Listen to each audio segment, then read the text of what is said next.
Good morning, everyone, and welcome to Leicester, Massachusetts.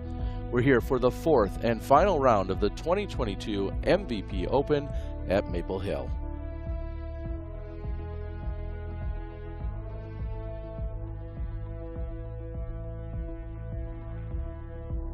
And our leader, Natalie Ryan, arriving to try to pick up her second Disc Golf Pro Tour Elite Series victory here in 2022. This woman, your current world champion, Kristen Tatar, in a position she's not necessarily used to and that she'll be chasing.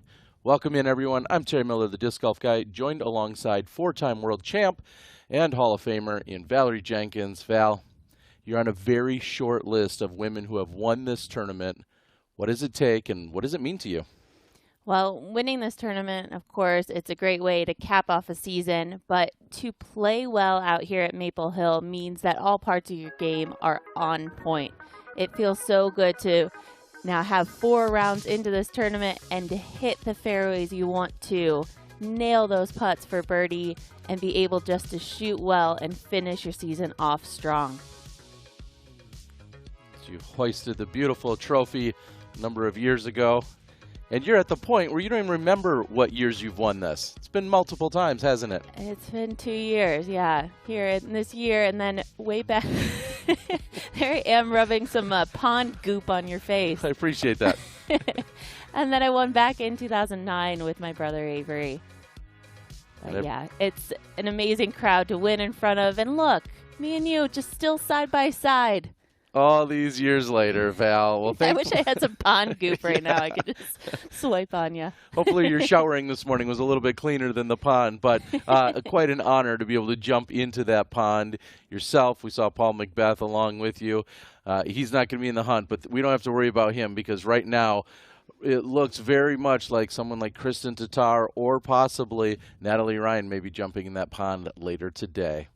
We're going to take a look at some of our tour standings, and we're going to see also what was done yesterday. Before we get there, we're going to talk about what Natalie Ryan did yesterday. And Natalie was just on lock. She had an incredible round yesterday, and that's what really led her to be our leader today. Huge putts like this, and consistently from that long distance, the putting stroke was just so clean. It was really in the back 9 where she really started to light things up. She ended up shooting 4 down in the back. And it wasn't necessarily perfect fairway hits, although those are nice out on this course. Like you mentioned, it was getting it done with the putter. And as I said earlier, she's going for her second Elite Series event this year. She knows how to win. She did so at D-Glow over in Michigan, a very different course. You still have some corridors and some fairways to hit, but these are much wider than you find often out at Maple Hill. Yeah, you have to be so much more accurate. You can't require your distance to just take control and get you near the pin. You have to hit your lines perfectly here at Maple Hill to win.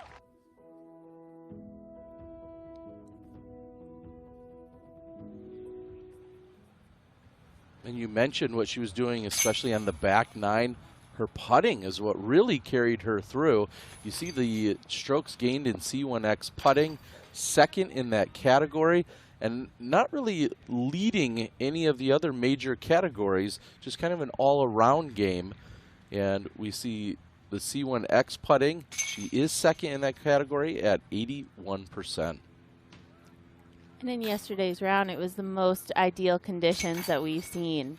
Round 1 started off with rain delays, a lot of rainy weather even when we restarted, and then round 2 was in the wind. But in contrast, Natalie Ryan started the event with a 7-over round, and then by round 3 figured it out, 3 down in yesterday's round. And when we were looking at the UDisc probabilities, we're seeing that Paige Pierce is given a 15% win probability according to UDisc, and that is the second highest in the field behind Kristen Tatar. Kristen, as we looked at earlier, saw 50% win probability. So clearly we got to go out. That's why you play 18 holes of golf, maybe even bonus golf. But Paige Pierce, 15% win probability. Paige Pierce.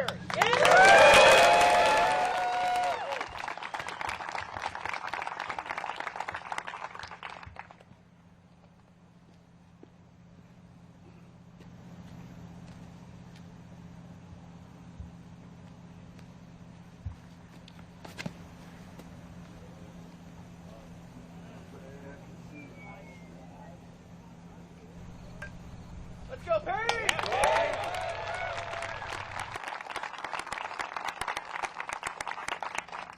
From Cincinnati, Ohio, Rebecca Cox.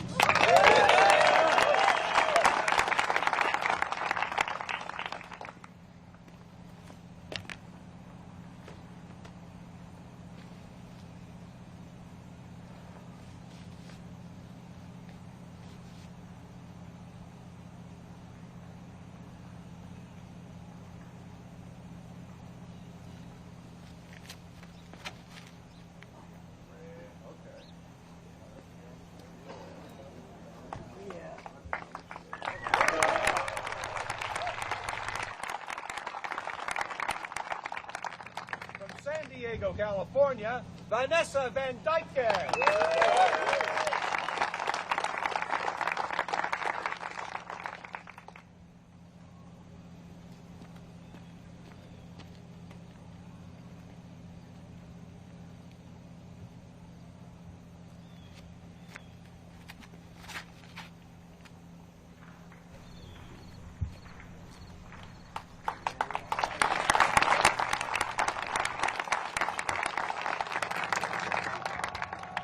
Shelby, North Carolina, Deanne Carey.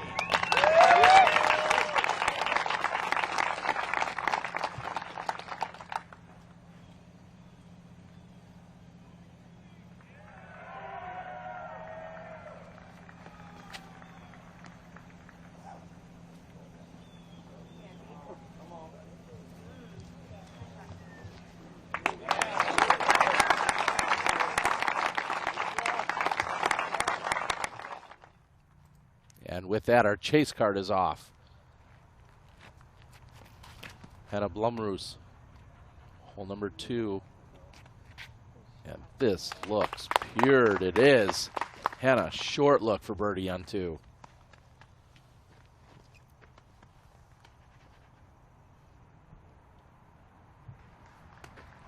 Ella Hansen now on 2.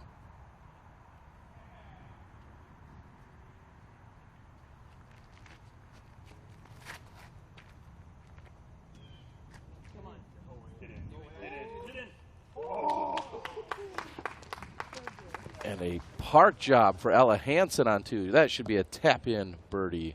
So we take a look at our Canna current conditions.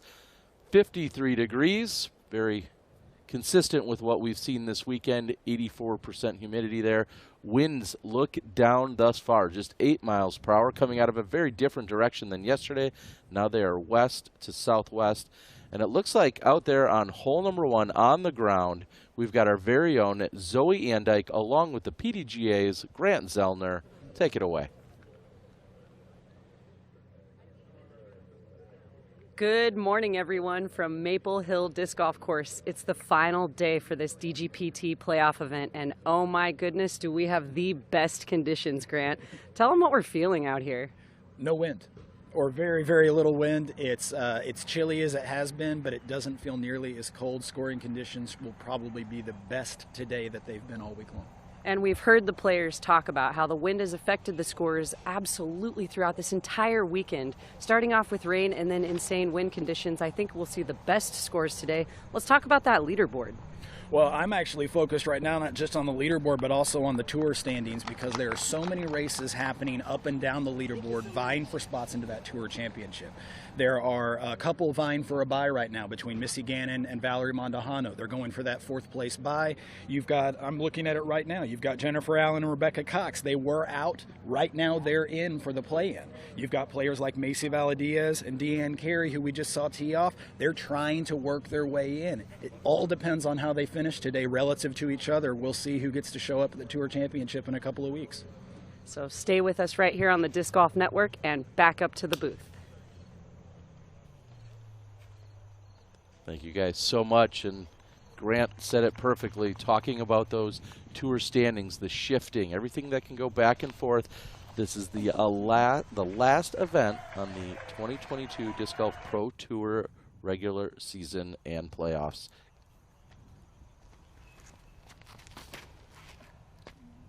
Hannah currently sits in the play-in position. She'd love to guarantee her a spot. A solid finish today may do just that. Here's Rebecca Cox.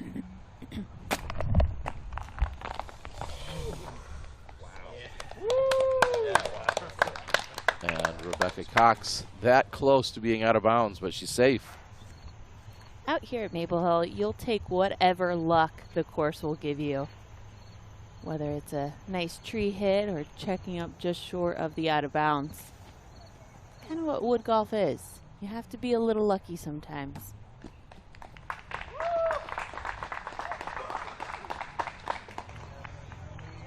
Paige Pierce almost to the mouth of the opening there.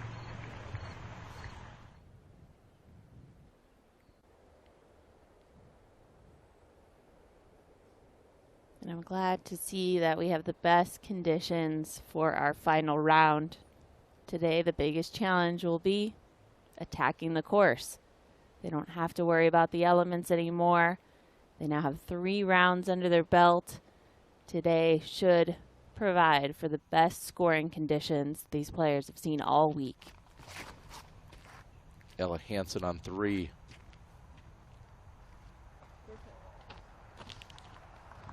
There we go. And Ella, Henna, they're coming into today's round around 10 over, 11 over. That's just 5 back of our leader. So add up a couple holes. If they start off on a run, maybe there's a lot of pressure on our lead card. We could see players like Ella and Henna making big moves today if they can get their rounds together and shoot hot in this final round. Both Henna and Ella picked up the birdies on 2. You saw the drives. Evelina Salonen and Kat Murch started out back-to-back birdies on 1 and 2 for both of them. So exactly what you're saying, Val. Today's going to be a great chance to make up some ground if you play well. Here's Vanessa.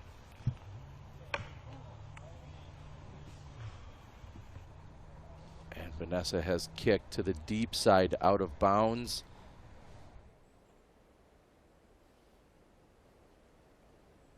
She'll have a long putt from there, but rough start here for Vanessa Van Dyken.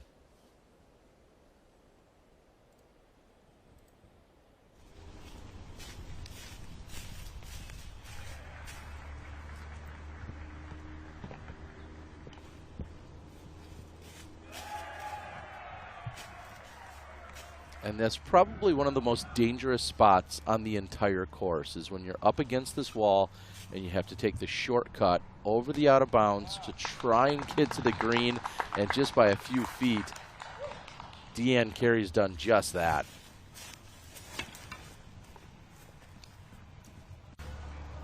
She had a little bigger window than what we saw from Kristen Tatar yesterday.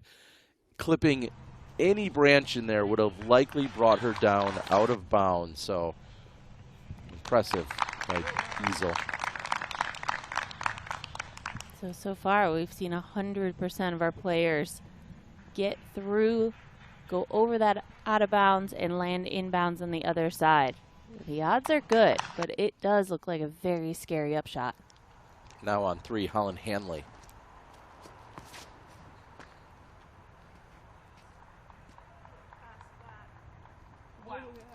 Oh, finding that gap, and looks to have parked it. What a shot by Holland Hanley. Just got to go the more direct route. She saw a window.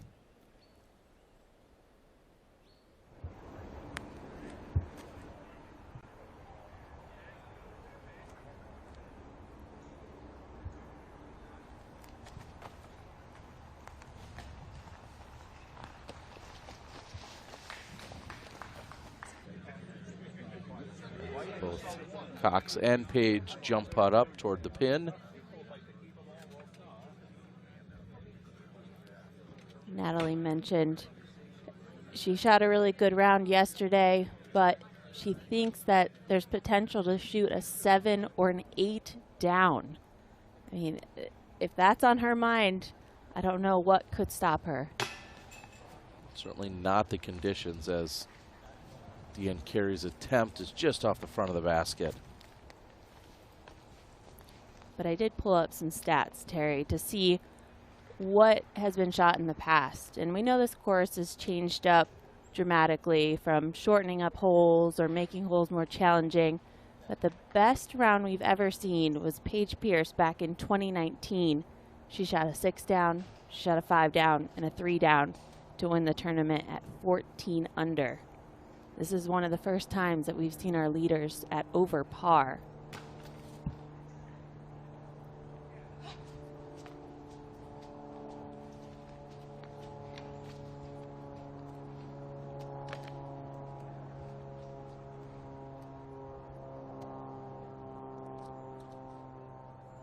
At this point, Rebecca Cox is the last qualified person in the Tour Championship. And that may even be on her mind. A couple of short missed putts. And that's going to give someone else an opportunity to try and catch her. Vanessa Van Dyken for double bogey.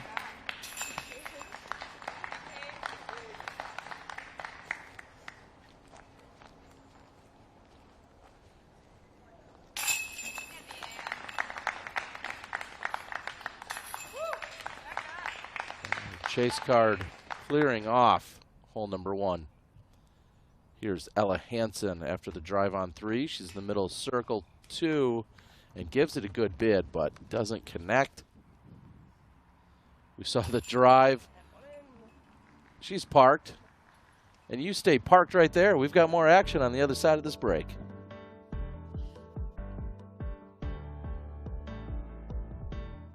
This is the MVP Pro Shop, your home for some of the most unique discs MVP has to offer.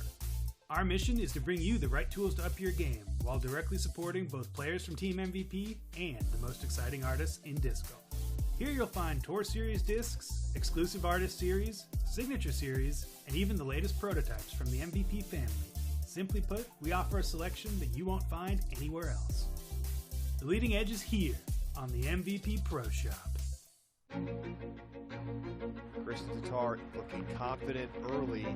That is now 8 straight birdies. Kristen has nothing to lose. Tatar from the circle's edge for birdie. Punctuation mark on a dominant week in Emporia. Kristen Tatar, for the first time since 2004, a European champion at the Worlds.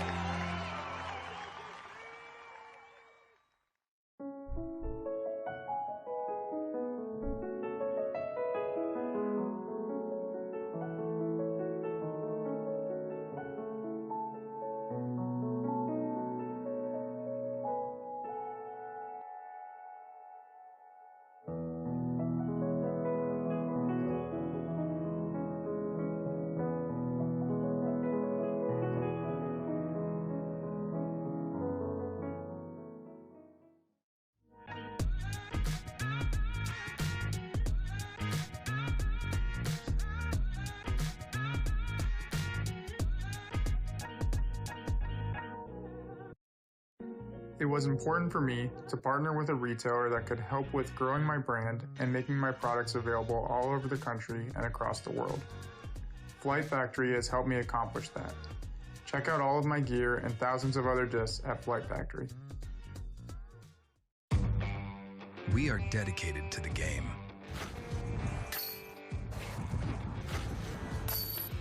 Developing technology and providing data that helps you take the next step.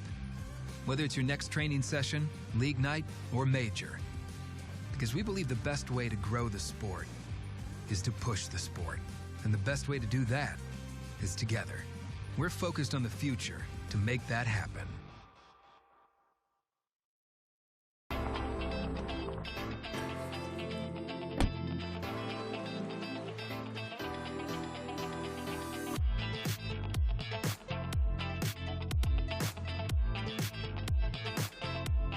Go long.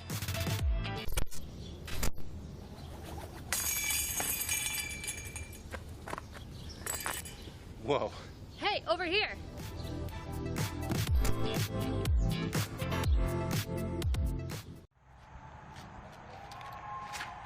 Welcome back. Tee of hole number 2 with Vanessa Van Dyken. And this is on a rope. We can already hear the roars across the pond on hole 8. Our 8 holes are fired up today. Birdie look for Holland Hanley on 4.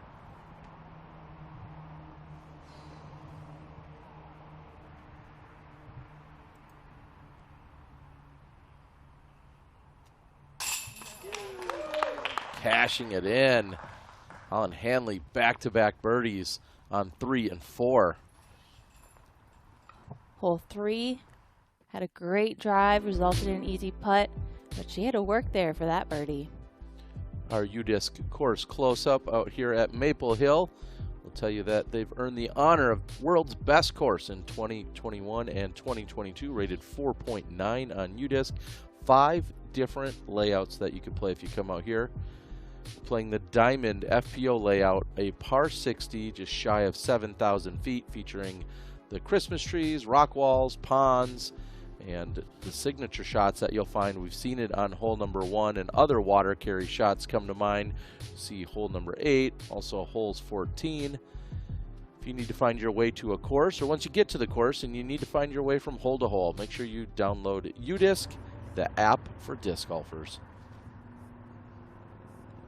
Hannah's second on hole number 4, and that had great speed. Now Paige Pierce with her second on hole number 2.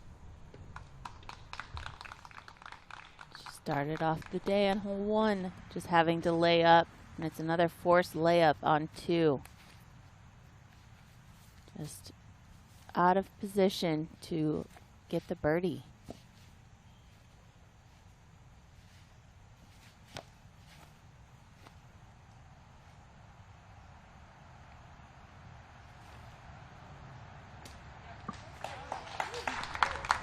Perfect approach shot with a forehand from Rebecca Cox. Not a throw we often see her leaning into, but that one on point.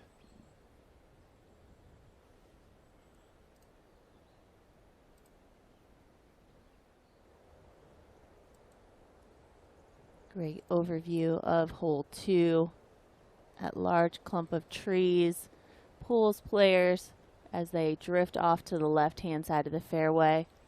And as we get up to the green, they do have that sponsor wall, but it is not out of bounds. Out of bounds is over that rock wall and beyond. Van Dyken for birdie.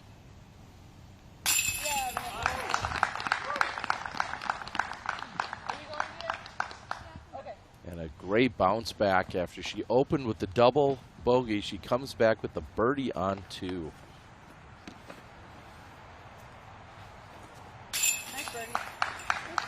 And Deanne Carey also bounces back with a birdie. Pierce for par.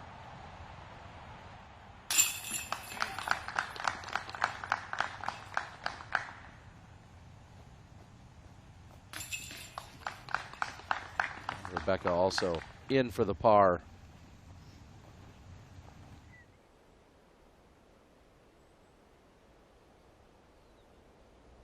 As we pan over, that is 2.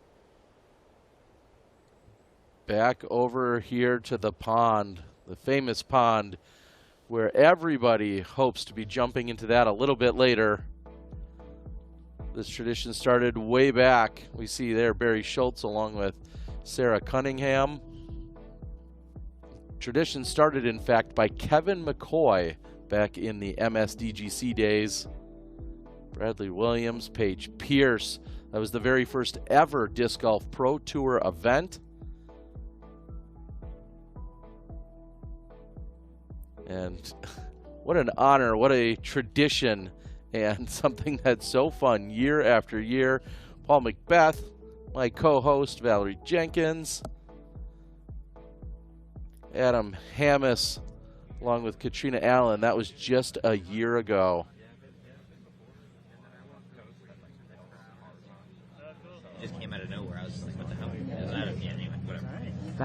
Natalie Ryan hoping for that honor and opportunity a little bit later today.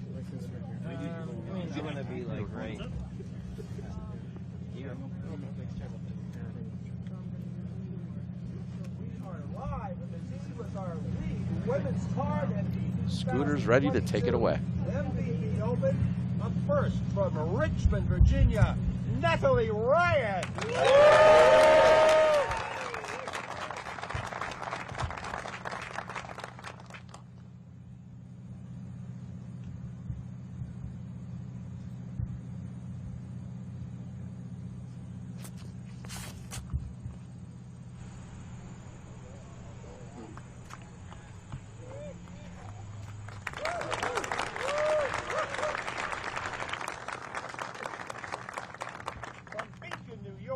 Missy Gannon.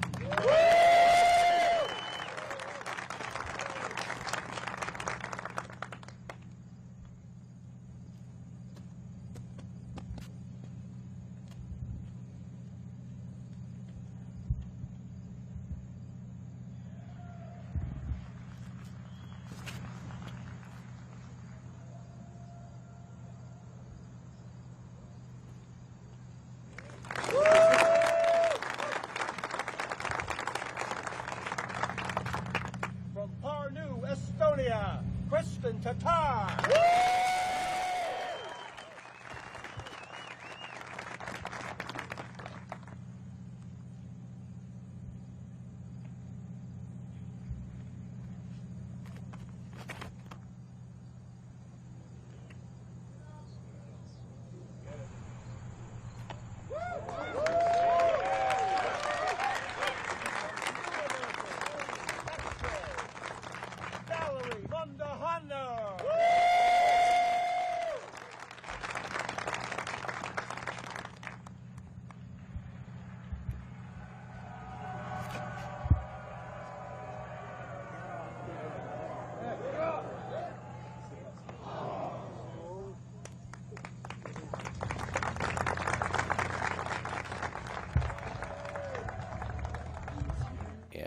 Valerie Mondahano's tee shot coming up short, so crucial, as we'll take a look at the battle that is going to unfold here between Valerie and Missy.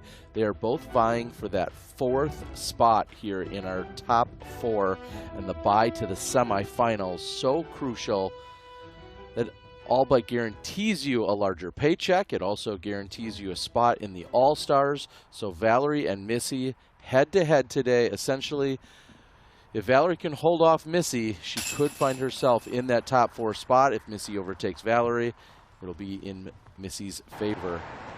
We'll keep an eye on the battle and the standings throughout the day. Here's Paige Pierce after we saw the great save by Henna back on 4. Pierce, tee of 3. Hole 3 is where those wooded holes begin and the accuracy just starts to ramp up. That was absolutely beautiful drive from Paige.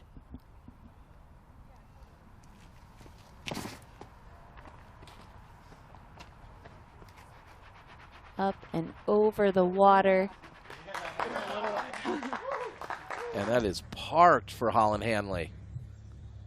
Now Valerie will head to the drop zone on 1. She's hoping, of course, to get over the water, but be in a good position where she can maybe get into the green from there. It is such a disadvantage to go into this pond out of bounds and have to take your 3rd throw from that drop zone. You can see how much distance that Valerie still has to cover to get up to that opening. We'll see what she chooses to do from her next shot.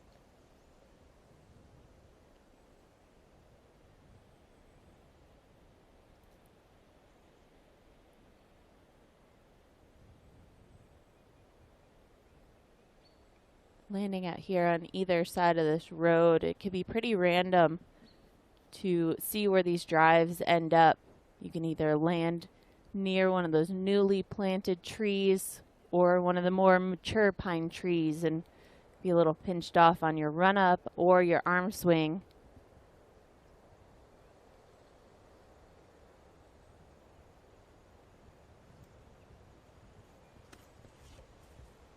Missy gets a full run up. Just follows along the road. It's going to be on the left-hand side of the opening, which sets up a good angle to attack the green. Now we have Henna for birdie on 5. That's her second one of the round.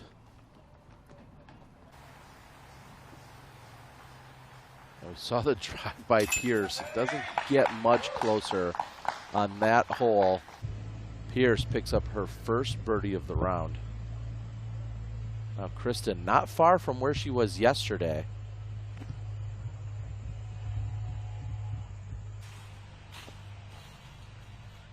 And coming up short of the mouth of the gap there, she should have an easy pitch over, looking to walk away with a par.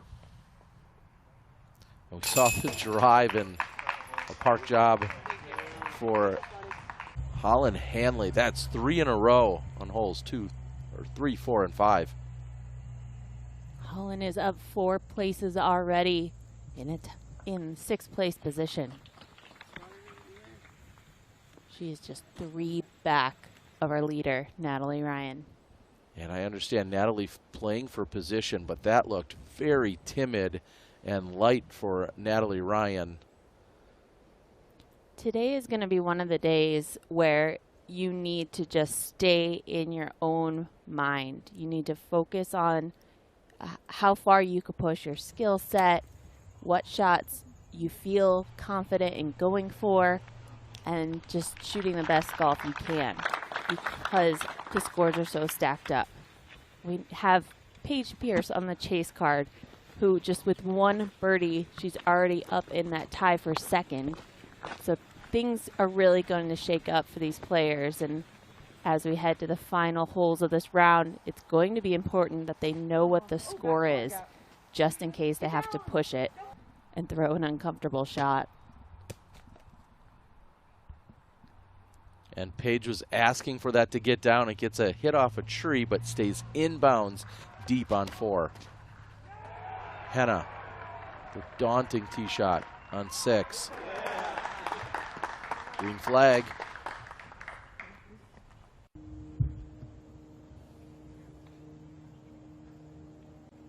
This is very short, but it is lined up perfectly.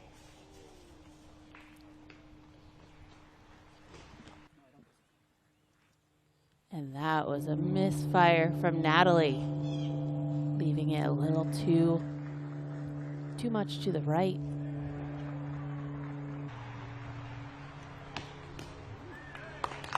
Wow, and that was coming in hot. It checks up after a tree hit.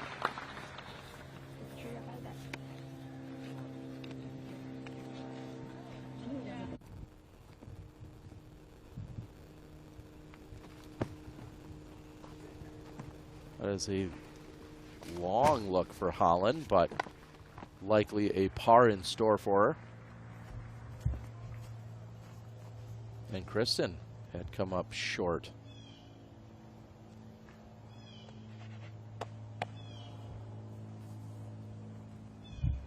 Just got to be very careful with the speed here. Something that skips too much could get up and over the wall if it comes in too hot, but she knows exactly what she's doing. Parked, looking like a par for Kristen.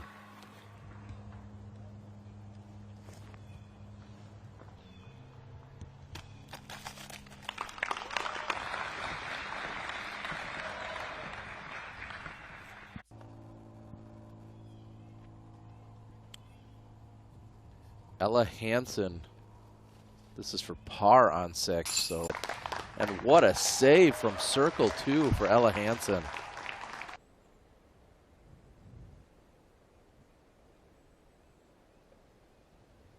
In fact, the basket for hole number 6, only about 100 feet left of where Kristen Tatar was just standing, maybe even less than that.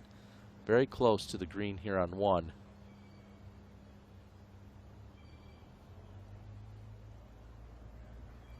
So Natalie Ryan in for bogey.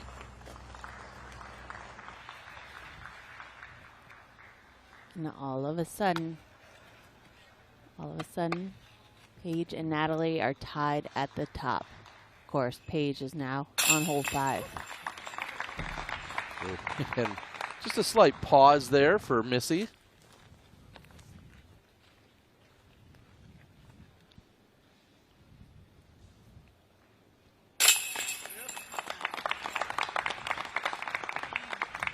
Rough start for Mundahano.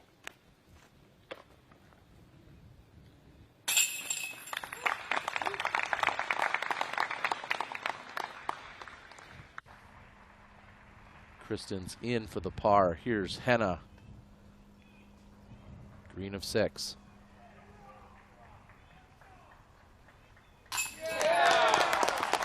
On fire with the putter today. Henna doing work on one of the most difficult holes on the course. Paige Pierce has a birdie look of her own on 4.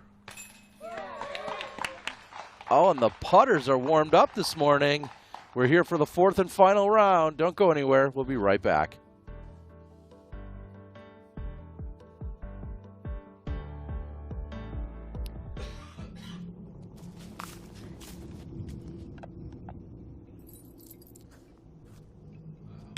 One.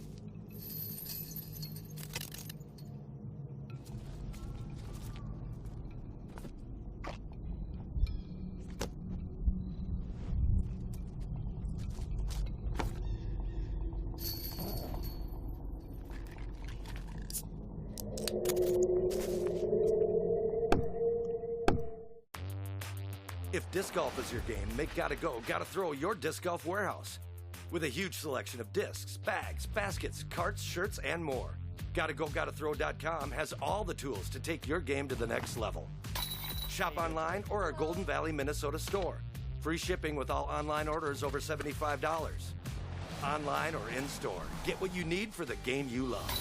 GottaGoGottaThrow.com, your disc golf warehouse. In the game since 1993.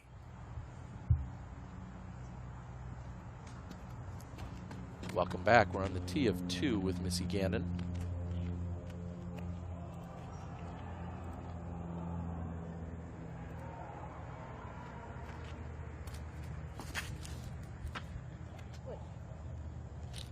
Needs more flip. That's what she's calling for, but it's going to get hung up on the left side. She'll have an open look at the basket from there. And I'm going to throw it out to Zoe Andyke for a moment. And Zoe, you know, weather was certainly one of the #1 factors over these previous 3 days. It looks very calm out there.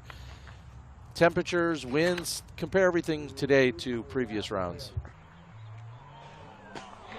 Yeah, Terry, today is a dream come true. There's 0 wind right now. I'm looking at every tree and every flag. We have 0 wind, and the temperature is just a couple of degrees warmer. But as you all know, without wind chill in your face, it's obviously going to feel warmer. The players can shed a couple of layers, and everyone's excited to shoot their best round on this Sunday. Appreciate it, Zoe, and it looks like that's exactly what's happening. We've seen some incredible drives, and the putting seems to be dialed in quite a bit so far this morning as well from all over the course. Mundahano trying to come back off the double bogey. She's pulled it to the right, but she's in bounds on 2.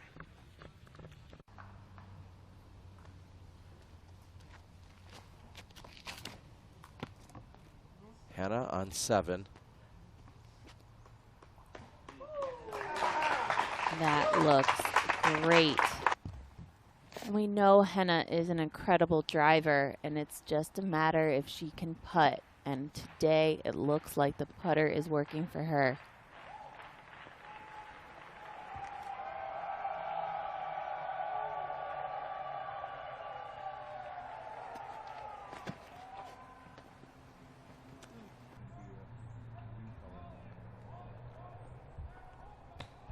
We have had a helping wind on hole 5 in the previous rounds, pushing from left to right. And it didn't matter. Paige kept that well safe, but it's not likely she's going to be able to run that putt.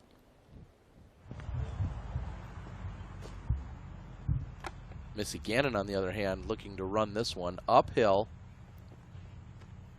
deep in circle 2.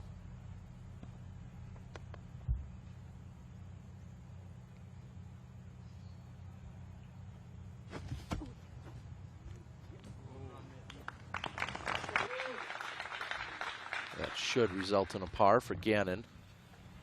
We'll slip out.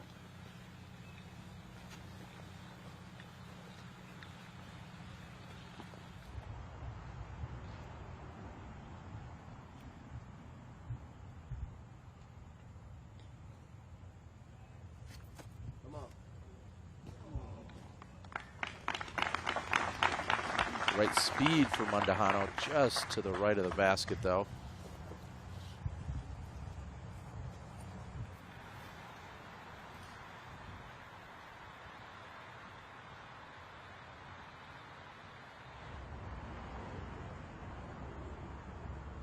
Natalie Ryan for birdie on 2. And she connects, quickly negating the bogey she picked up on 1. Natalie Ryan back to 5 over.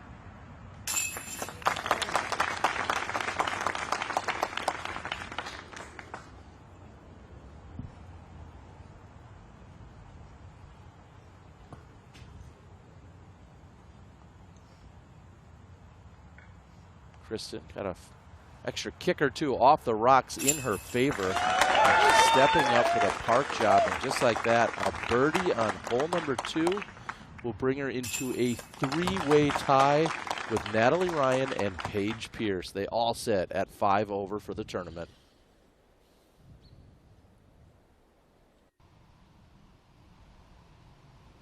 Now back to Henna on 7. And picks up the turkey on 5, 6, and 7. Henna looking to make a major charge here today in the final round. Take a look at hole 3 as we head into the woods. The players are teeing from out of bounds, so they needed to get over that rock wall to be considered safe, otherwise they'd have to re-tee. But this is a fun shot to hit as the fairway climbs uphill at the end. Players are likely to throw an understable disc slightly with the hyzer release, allow it to flip up, and then fly in that beautiful S flight and climb up the hill. But you have to hit the line perfectly to get the birdie.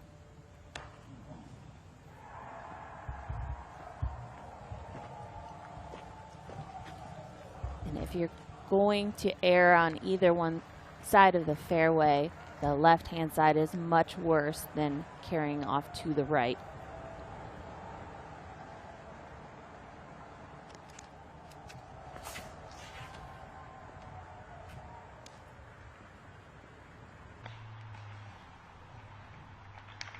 Up the middle to circle's edge for Natalie Ryan.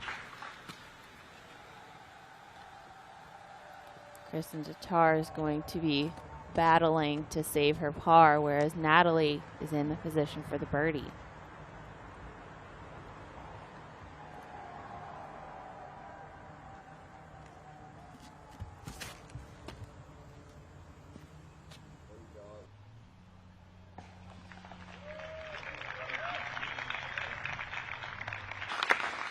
I don't know about you, Val, but when the winds are down at Maple Hill, I sure like watching the golf that much more. They are throwing the pure shots, as we've seen here. Now, Valerie trying to get that one to flip over, just doesn't put enough on it. It stays clean for the most part, but Kristen Tatar of the group, certainly the most out of position. She'll have a lot of work to do. Paige throwing back at 5. And rarely do you see someone that far past the basket. And speaking of baskets, the 8 holes, loud and clear. We hear you Sunday morning out at Maple Hill.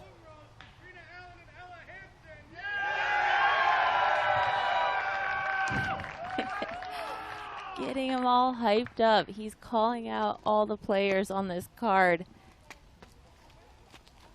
It is bright and early, and they are full of energy. Let's see if Henna can really make him cheer.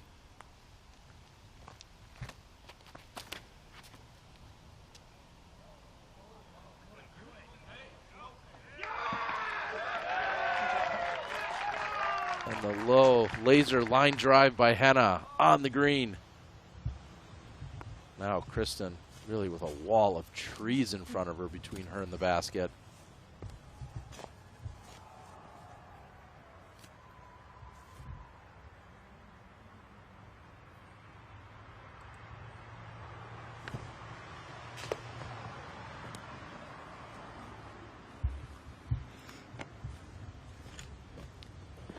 called it, Val. You said the left side much more punishing than the right. Yeah, and for where Kristen was to get out into this open fairway, we see Natalie walking down. That was 50 feet to the right and then another 150 feet uphill. So Kristen was trying for that shortcut.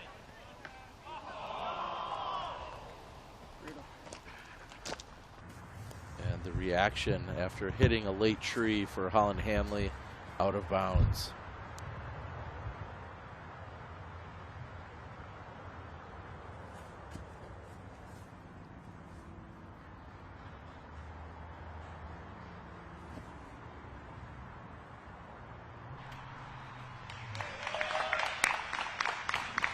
Fantastic upshot. We had such a great view of the line that she was hitting through the trees on the left-hand side, and to hit it with such authority, to have so much power behind it, to make sure that she could get up near the pin, and then the stability of that disc skipped her off to the right.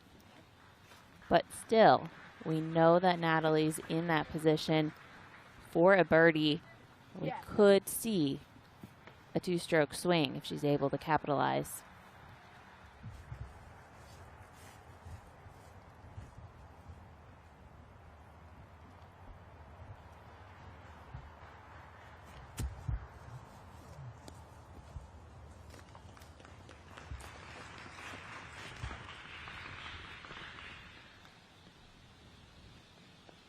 Missy Gannon will have another circle 2 look here on hole number 3.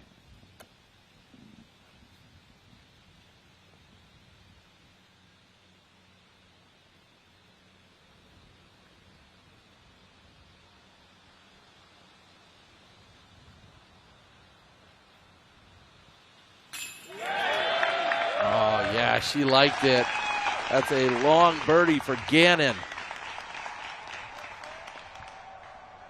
Terry, I'm getting flashbacks of Missy Gannon and how she played at the Tour Championships. It was a very wooded course like this, and she stood up to the pressure so well.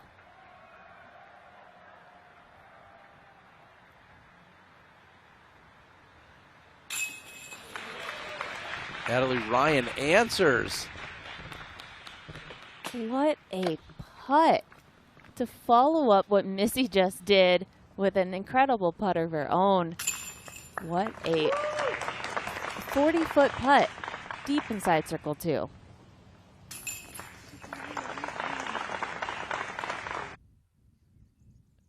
Kristen taps in for the bogey.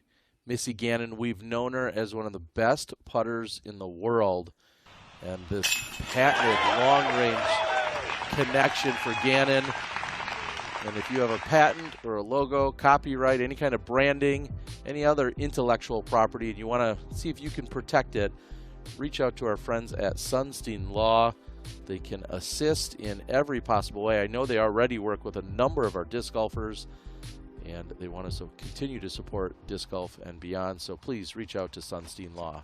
Now we're on 8 with Ella Hansen. Ella Hansen tracking toward the basket just over the top. And the green flags come racing through on hole 8 now. Natalie Ryan, standstill backhand on hole number 4. That's a good kick forward and even a better second kick to bring her back toward the fairway.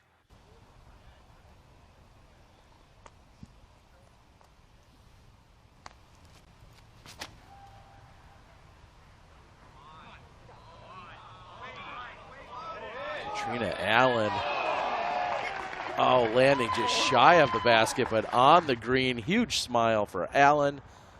Safe on 8. Missy Gannon on 4.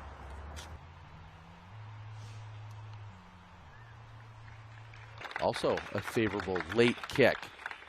We'll see how aggressive she wants to be with the birdie attempt.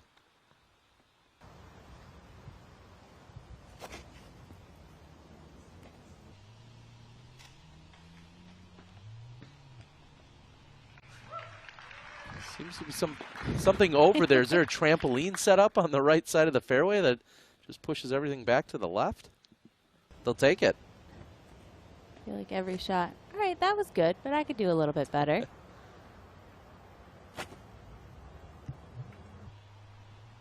Kristen going with the opposite spin, and she's going to be closest. For sure seeing Kristen Tatar run at that one for birdie. Now up ahead on 6. Pierce slowing it down. Just playing for that left side position, and it's going to work.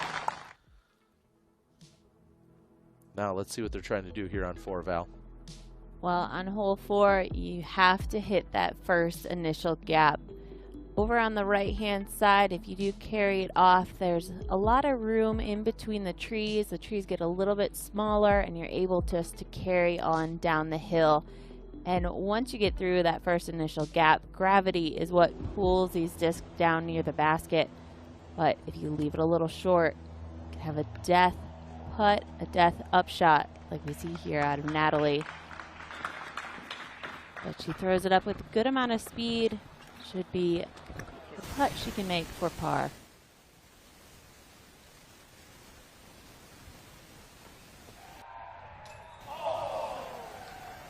Oh, and Pierce knew it had a chance, but she'll be settling for the par on 6.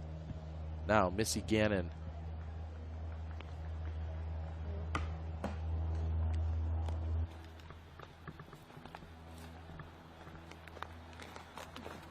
Missy's now inside the circle, but she's still putting downhill at the pin. And they've done some work to create a trellis around the backside of the basket, and it creates a more dramatic drop-off. So these putts that are coming in basket high could go sailing 30 feet long.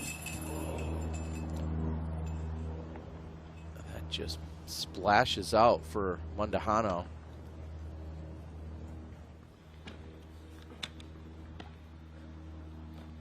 She's off to a very slow start. Kristen trying to erase the bogey she picked up on the previous hole, hole number 3.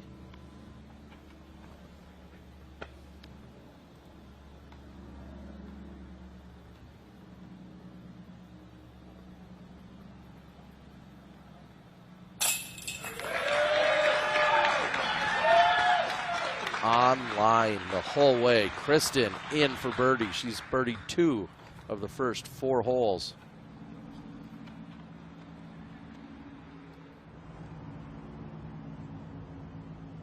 Gannon to save par.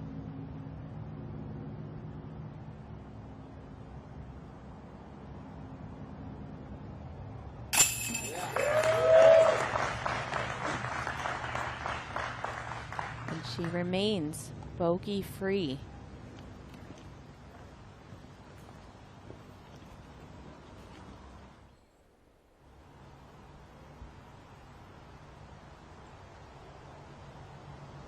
Natalie Ryan for par.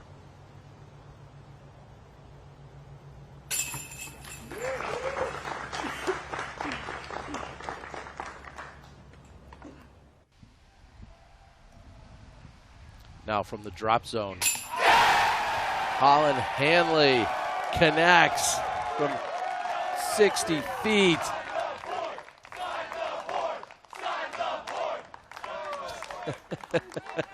Apparently signing the board is now part of hitting it from the drop zone. Bunch of high fives. Not sure there's a better feeling in disc golf. Hole 8 Hall of Fame. I love it.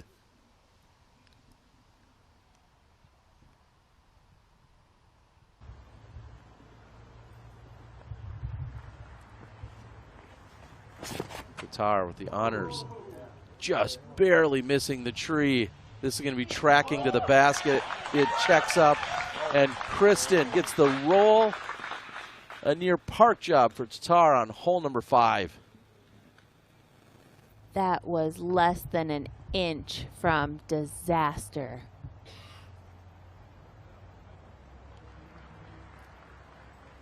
Natalie going to go up the middle with the backhand and hits early we will likely see a few strokes exchange between Natalie and Kristen. Natalie, your outright leader right now at 4 over. Missy, Tatar, and Pierce all at 5 over.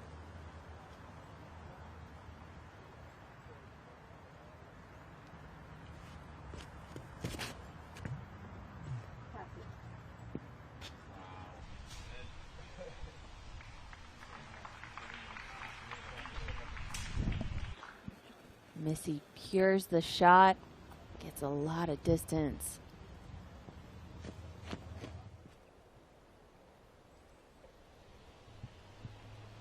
Going this route over the water.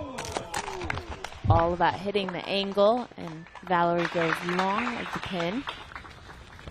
She'll be about circle's edge deep of the basket. That's a great correction we saw from earlier this week where she had thrown it out of bounds from this tee shot. And we're going to take another look at Kristen Tatar. And just, even in replay, I'm not sure how that missed the tree there. And then the bank shot off of the last tree, rolls back to the basket. Kristen, incredible drive here on hole 5 and looking to gain momentum. Natalie has a ton of work to do just to save the par.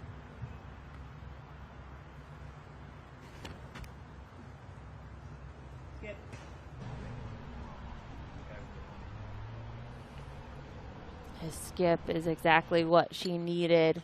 Unfortunately, this ground is littered with rocks, roots, stumps, and she ends up just getting stopped as soon as her disc landed on the ground.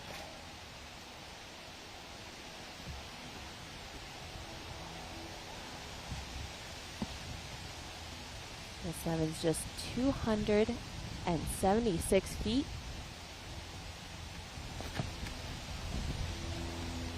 Paige Pierce on our VII and diameter apparel hole.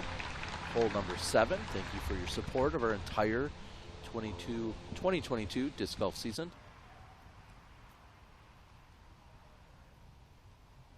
Hannah's putter has been working so far today, and it's still on point. 4 birdies in a row for Hannah, 5 through 8. She's charging on Championship Sunday. Hannah Blumrose is at 4 under for today's round. If she continued on parring the rest of the holes, it would be the best round that we've seen of the tournament thus far. She has so much more golf to play and more birdies to get.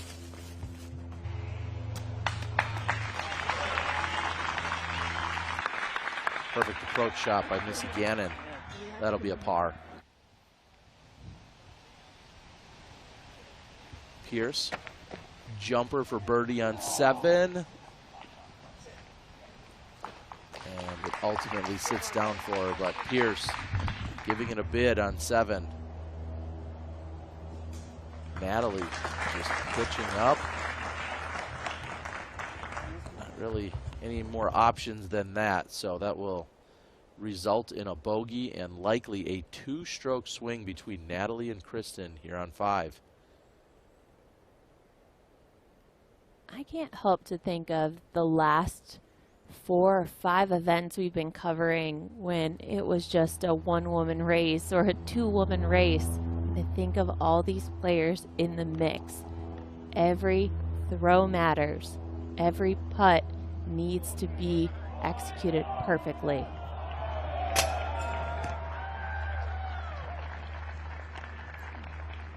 Just an inch too high for Valerie.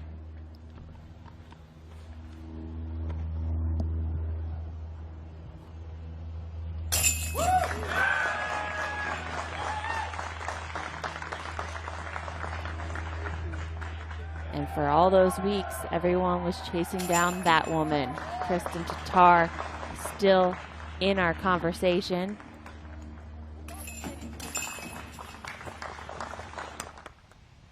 But somebody is looking to track her down this week for the win. Vanessa Van Dyken has a birdie look on 7.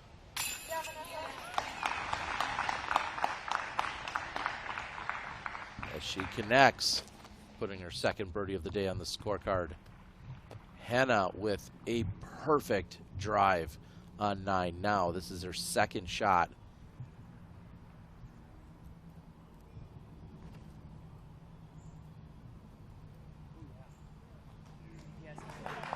And Hannah's just on another level today. What an approach shot. So difficult to access the green and stay exactly inside the circle or even inside the bullseye for Hannah on that green. Pierce, T of 8. She has struggled and given up a ton of strokes on this hole. And today she makes the adjustment, and that's going to be a park job for Pierce. Pierce, who has played hole 8 6 over par in the last 3 rounds. Today, she'll get one of those strokes back, looking for the birdie. Kristen Tatar, T of 6. And that is a great kick. That's going to give her a look at the basket. Still obstructed, but all but guaranteeing her at least the par. Hannah, birdie, 5 in a row.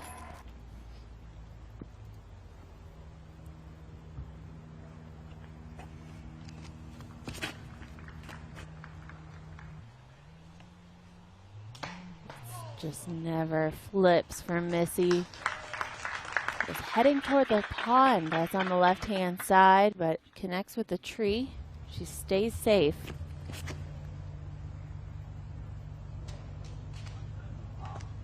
That's flirting with right side OB, but it comes back in bounds. Valerie safe off the T of 6.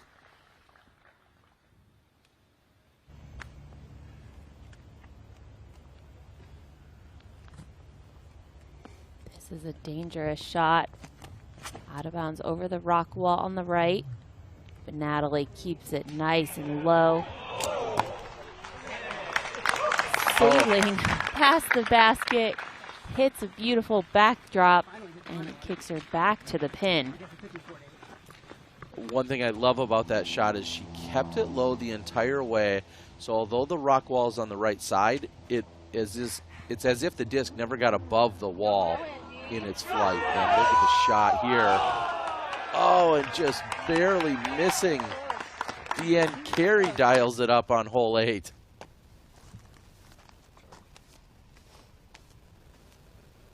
Hannah almost too anxious to go pick up another birdie. She's got 5 in a row heading into 10. This set her up for the 6th. Oh, the roll did not help her. She had the distance. The roll to the right is going to take her at least 25 deeper. Here's Rebecca Cox getting the turnover. It's going to flip back. Jumping with anticipation, as she should. Cox on the green of 8.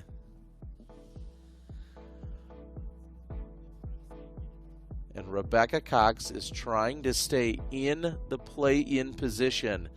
Right now sitting in 19th, battling with Lisa Fakis, but trying to stay into a play-in position so that she can show up to Nevin next month and play in the Disc Golf Pro Tour Championships.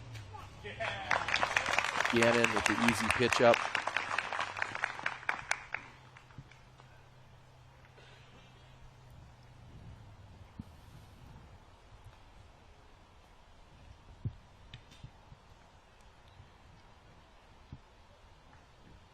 Kristen's almost basket high. She'll have to figure out her stance, and there are a few trees that could be blocking that clear flight path. Certainly is. Zoe from On the Ground has told us that this will be obstructed regardless of the line that she takes. So we're seeing her stretch out to her right now. She can see the basket. Oh, it was on line.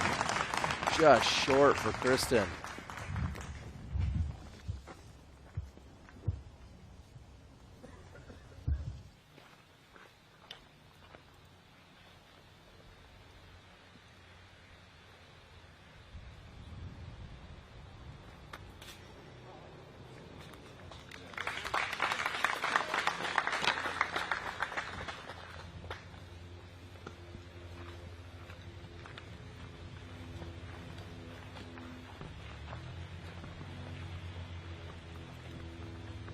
The way that our lead card is playing this hole doesn't truly show you how difficult it can be.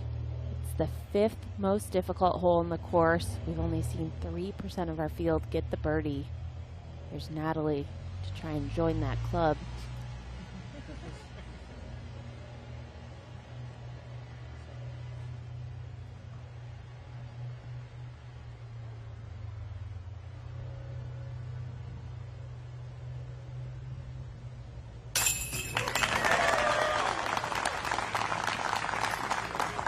With the birdie on 6.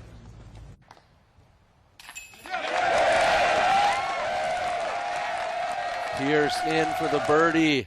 Hole 8 providing plenty of fun. Everybody simmer down. I'm going to go take a breath. You can do the same. We'll be right back after this commercial break.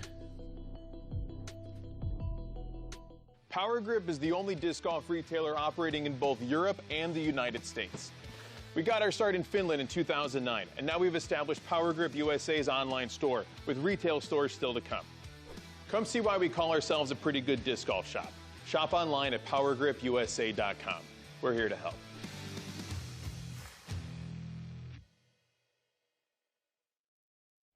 Hi, I'm Innova Team Captain Nate Sexton. Welcome to our instructional disc golf series.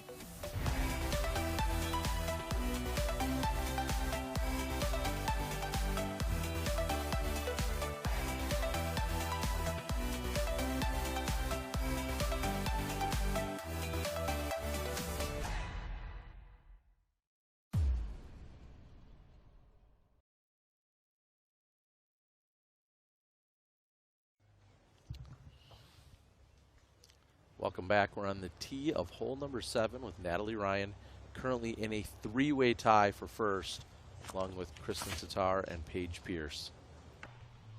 This is right side, gets a kick to the left.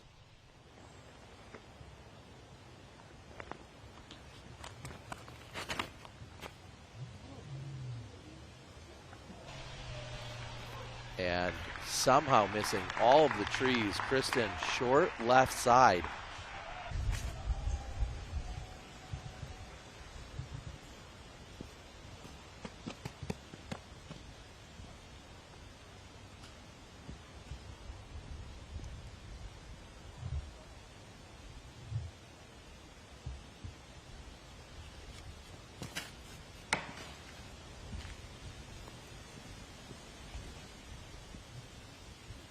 And that will be very punishing for Missy Gannon.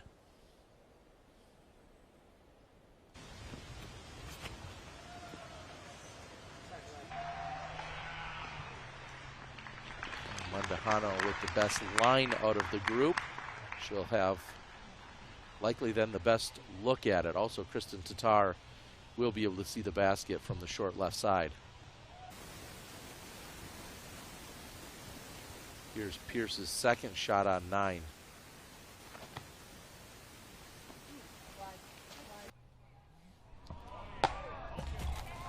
Oh, and it gets over the ledge, and Pierce on the green of 9. Henna with her birdie look, trying to go for... Oh, correction. That was her par putt. She fought to get out of the right side fairway, but then seeing her make that for par, very clear that Henna has made some adjustments to her putt overnight.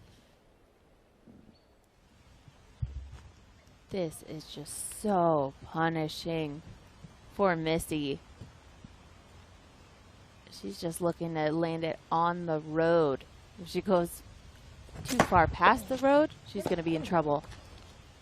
And trying to make a hero recovery shot, and that is the best possible outcome for as hard as she hit that tree directly in front of her.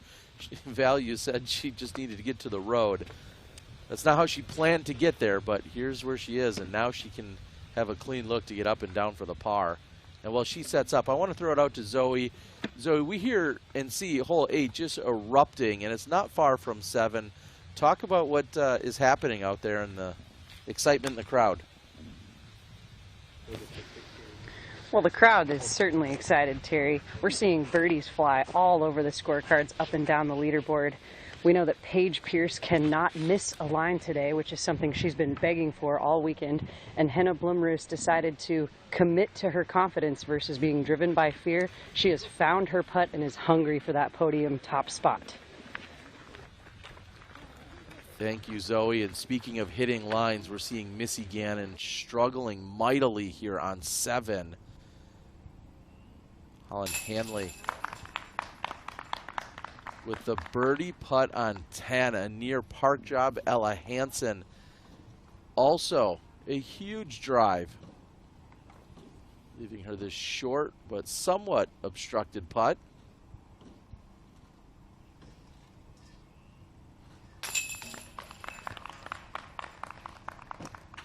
Wow. What drives by Holland Hanley and Ella Hansen on 10. Yeah, and to have both of those huge distance throwers along with Henna, they're going to head over to our more wide open holes on the course, and playing that well, I'm sure they're excited to just unleash on the power.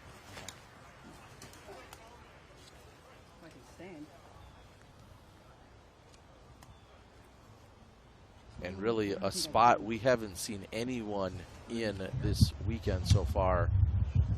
This short left side, way back for Natalie Ryan.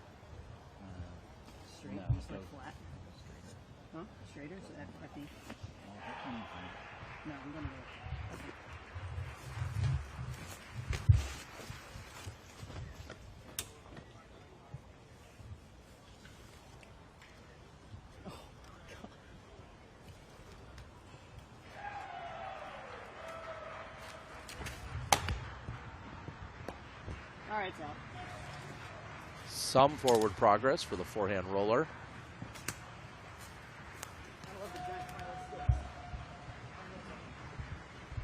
Just unfortunate to land near that debris pile. Now, a lot of that was dead and unattached, but didn't seem to bother her too much with her stance and through the throw. Yeah, it was more of the airspace that was her problem in front of her as opposed to even the lie itself.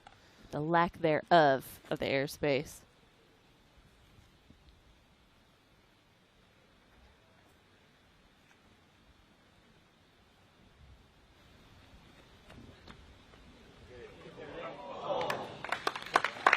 Solid bid for Gannon, who has gone right, left down this fairway, and now will be tapping in for a double bogey. So hole 7 wreaking havoc on Missy Gannon today.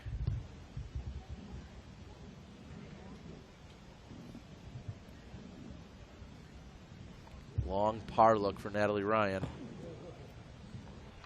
And off the mark, so Natalie will be picking up a bogey, which would be her 3rd bogey of the day, bringing her back to even par for the round. Hole 7 is the 12th most difficult hole on this course. We have 16% of our field getting the birdie.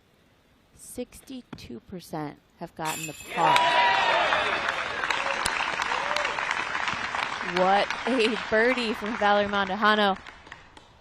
And so what those stats tell me, it's one of the easier holes. It's only 20% of our field is getting that bogey or worse. And so it's very surprising to see such a score separation happening.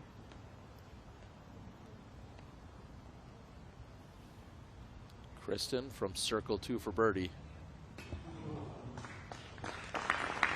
Again, drawing metal. So her putter, and again, you have to talk about how difficult the putt was itself, but her putter seems to be on point, just a little bit off in terms of the power, but Kristen giving it a good bid here on 7. She will still be picking up a stroke on Natalie Ryan, who's in for bogey.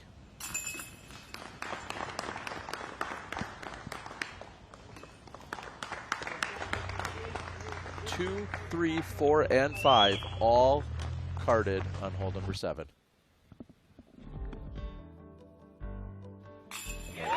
Birdie of the card Valerie Mondahano fighting for that bye into the semifinals. We'll be right back.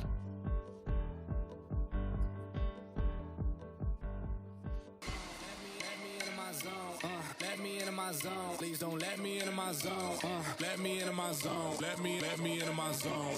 Let me into my zone. Please don't let me into. Please don't let me into my zone. I just need some time on my own. All these people trying to get a conversation. You can conversate to that tone. My God up on that throne, yeah. So I'm never alone, yeah. Ballin' can't beat me up 'cause I'm back in my zone now.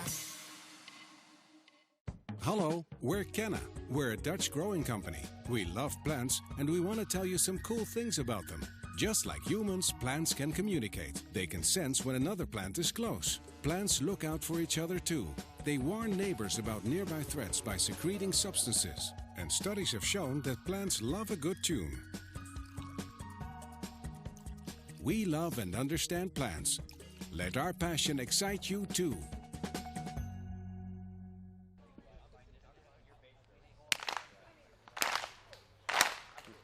Yeah. Bring the noise.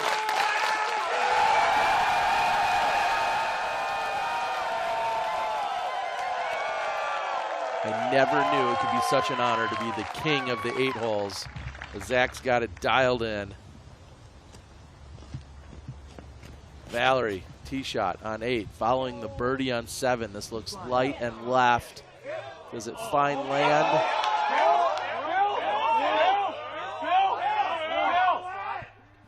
Zoe, what's your take? Zoe, can you tell us if that's inbounds or not for Valerie? Central. Valerie's disc has a piece of it bulging inbounds. I would call that inbounds, but we're going to have to wait for clarification from the card. Appreciate it, Zoe. Kristen Tatar trying to dial this up. She was short yesterday and today just inches short again.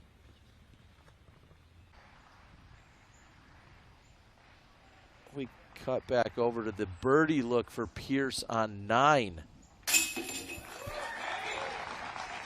And Pierce, bogey free, 4 under through the front 9. Her best start by far this weekend.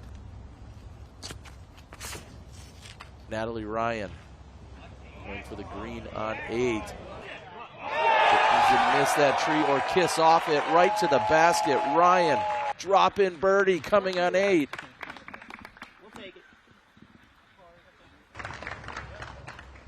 And just like that, knowing Kristen has to take her next shot from the drop zone, it's likely a bogey, so another hole with a 2-stroke swing.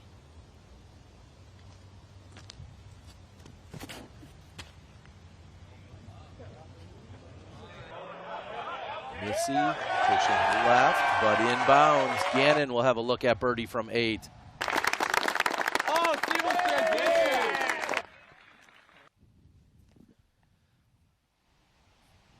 Now with Pierce on the tee of 10. Pierce currently your leader at 3 over par. And she'll have a look for birdie up over the wall of 10.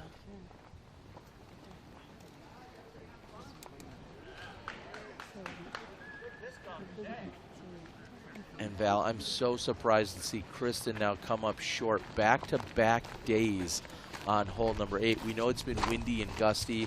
That can add to the challenge. But today to see Kristen come up short is truly shocking to me.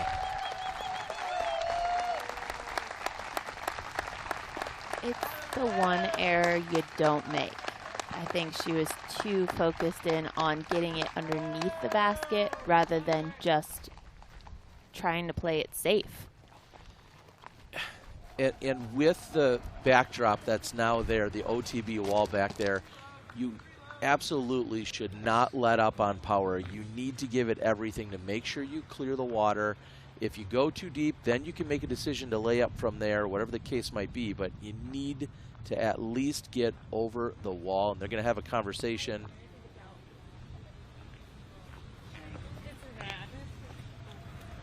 It was like here. Yeah, it was like, it was up up here and then just kind of like slid down. It's spun down.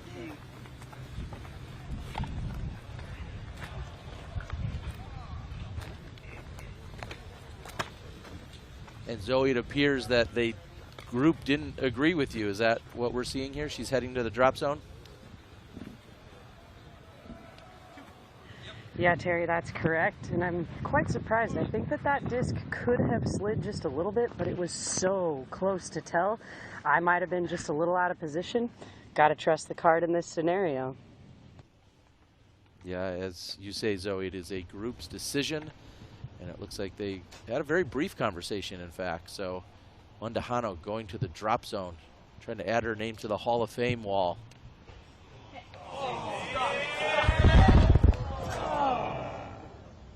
That one just barely rolls out of bounds, so Mundahano still with work to do.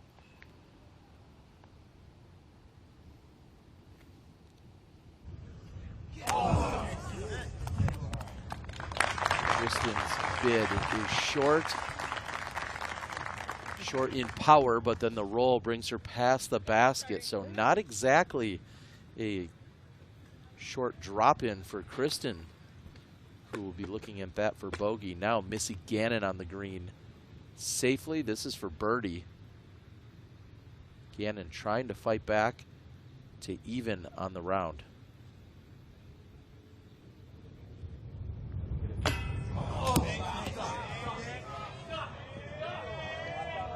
Wow. That is the worst possible scenario for Missy Gannon. Now Missy can go retrieve that. She can putt from where she was last inbounds on this side. She could also re-putt from where she was just standing. I'm not sure if she would like that lie any better, but that would be an option to her.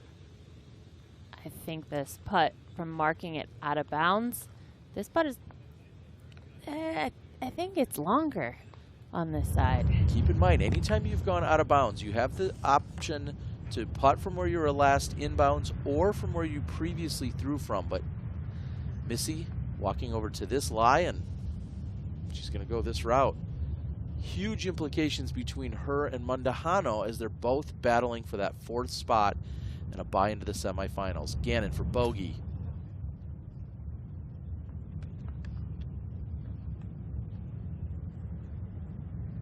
And unfortunately, the 8 holes are as quiet as they've ever been. Watching this unfold here on our lead card final round.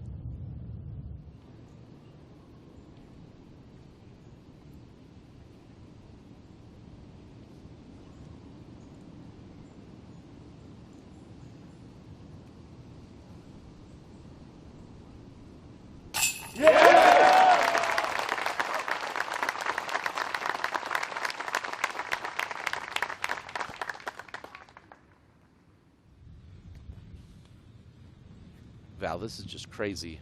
We're watching hole 8 play out for our lead card. There's nothing like the added pressure of 100 people dead silent, watching every move you're making as you line up this putt.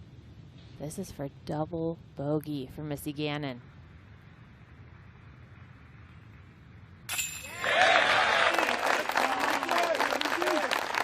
Finding her focus again, Missy Gannon is in for the double bogey. What a turn of events. Just moments ago, she was putting for birdie. Now here's Kristen for bogey.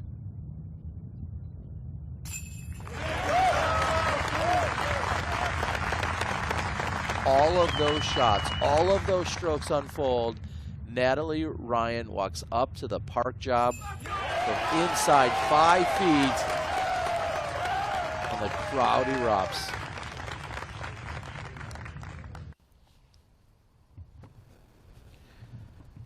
Another deep breath here in the booth. Now we're rejoining Hannah. Second shot on 11.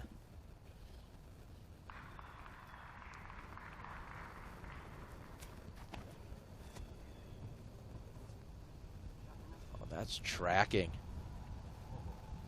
Oh, it hits the rock wall near the basket and kicks backward. We'll see if that putter can find the basket again. Here's Pierce on 10. 3 in a row, 8, 9, and 10 for Pierce. Currently, your solo leader from the chase card. Shooting 5 under. And we're halfway through the course. Hannah just inside the circle. This putter has been hot today. She connects. Hannah 6 under through 11 holes. She's in the conversation. And she's moved up 7 spots. Hannah sitting in a tie for third along with Kristen.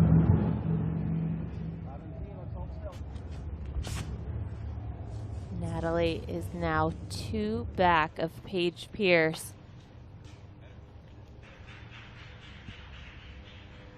That's a great drive. She's up, she's over the hill, and now the decision will have to be made whether she's going to go for the green or not. She's in a good position and good distance to go for it.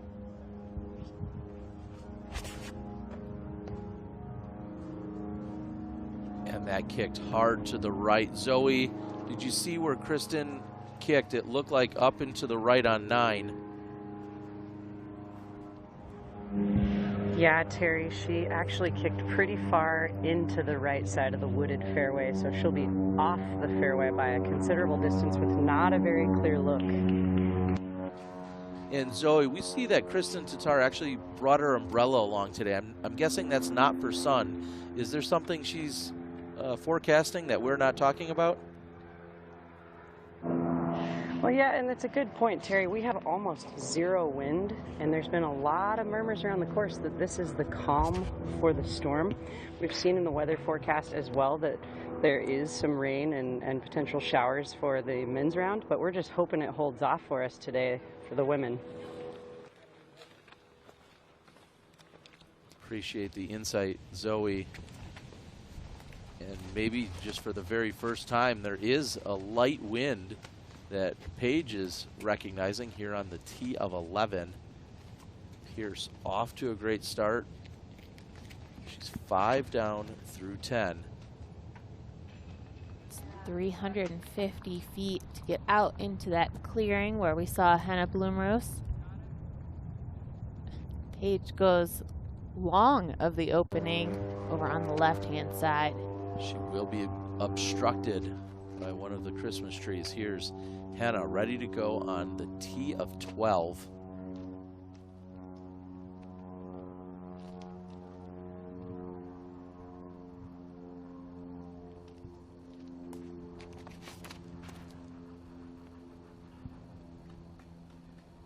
She has piped this drive.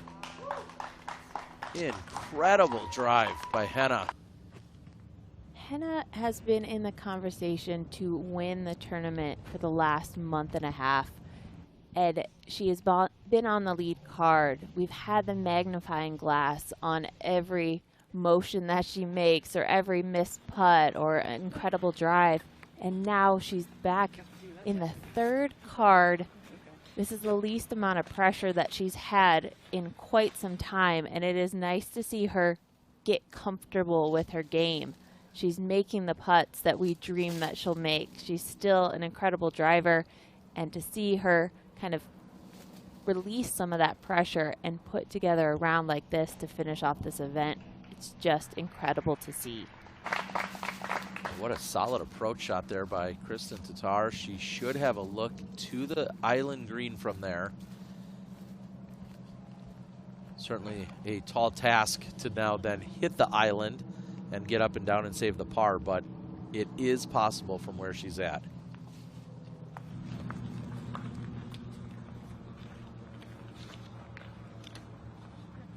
See Valerie almost getting to the blue tee. That's where we saw Paige's drive land.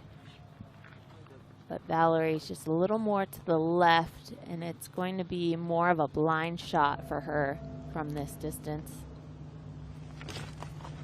Go. Hoping she's got the right amount of power.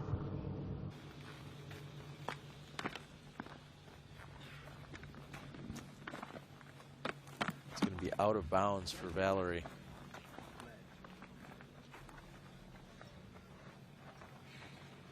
She had the line executed well, but just she knew as soon as she released it, just not enough power to get over that wall.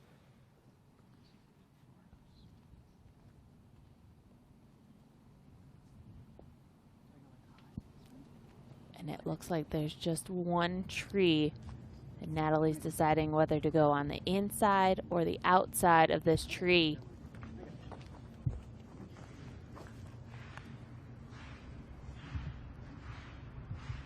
She's focused in on that green.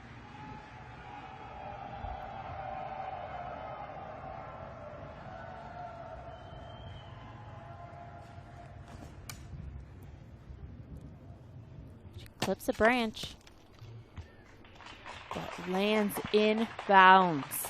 What a great shot.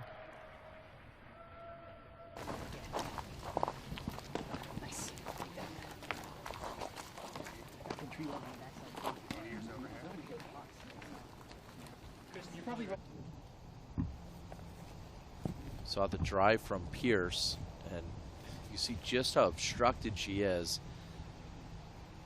Take note of how important it is to find the short grass and the opening here on hole 11 when our lead card gets here. Pierce, the Sky Anheuser trying to fight out and around, and that's going to push her way off to the right side. She'll have a look at the basket. It's okay. Yeah. Her and caddy Nate Perkins are okay with it. I mean, it'd been the best possible shot she could have had from there. Now Missy Gannon on the left side of the fairway.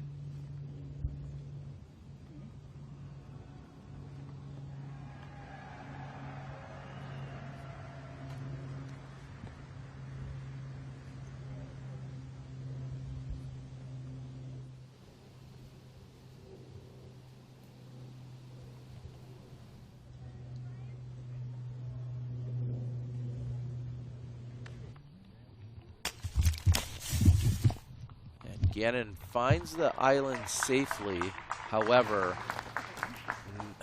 that's a dangerous putt coming back. She may have an obstructed line back to the basket from there, but she is safe and on the green.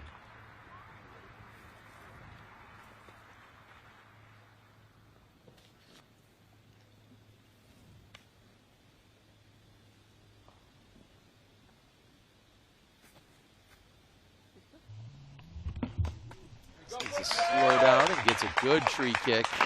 That one in her favor, and that's going to stop right next to the basket.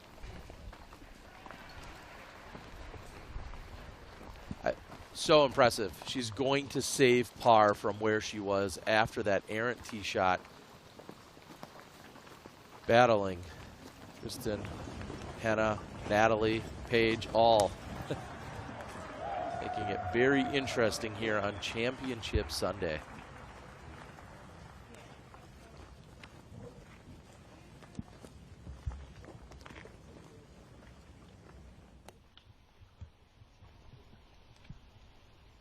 Valerie's getting the mark of the last place she was inbounds.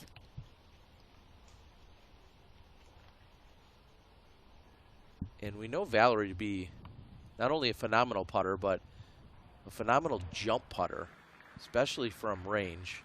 We saw that back on 7. But here, she'll have to maintain balance with that OB in front of her. And off the top. She was still able to generate a good amount of power from her legs with that standstill.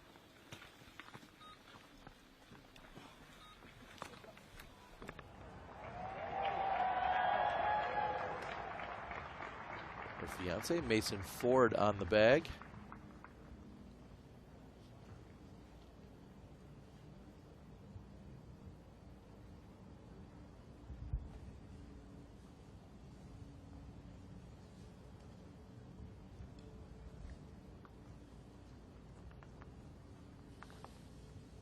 After back-to-back double bogeys, Missy Gannon has this look for par, and I feel like at this point there's not much for her to lose.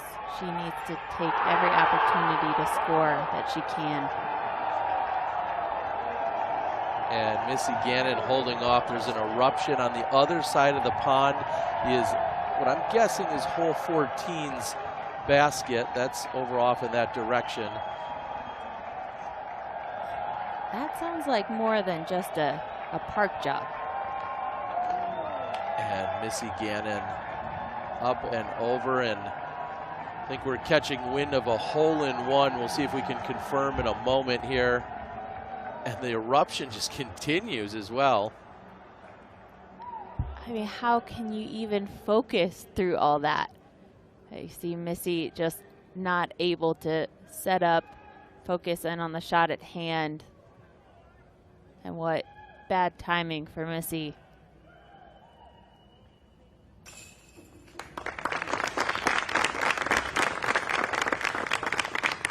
So Missy Gannon struggling here in the section of 7, 8, and 9. That is definitely going to put an end to her run at this event. The real question is, how will things shake out between her and Valerie Mondahano for the bye? Here's Natalie Ryan for birdie.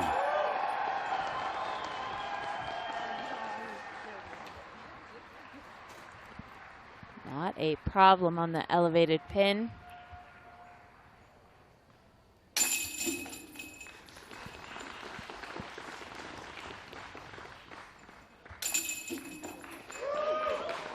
Kristen salvages the par after a great recovery. And we saw the drive a moment ago by Henna. Now she's just trying to navigate down the tunnel. And that's got a great angle to it. And Henna setting herself up for a birdie on 12. Henna Bloomeris is now in 3rd place, overtaking that position from Kristen Tatar. And Alex Benson, in fact, carded the ace on hole number 14. Congratulations. We heard the 14ers with the massive eruption, and understandably so. Congratulations, Alex Benson, ace on 14. And that's what these spectators are, that's why they're getting to the course so early. That's why they're set up on these holes, hole 8 and 14. They've been waiting for the ace all weekend. Here's Henna for what would be her 8th birdie of the round in 12 holes. And she connects. Henna is in. She is now to 4 over. She's moved up 7 spots. 7 down for today's round. Wasn't that the score that Natalie was talking about? She said she thinks it's possible out there, and Henna is on pace and then some. But Natalie, the tee of 10, off the castle wall, and pin high for Natalie Ryan. Natalie trying to pick up her 3rd birdie in a row. Now Kristen needs to answer.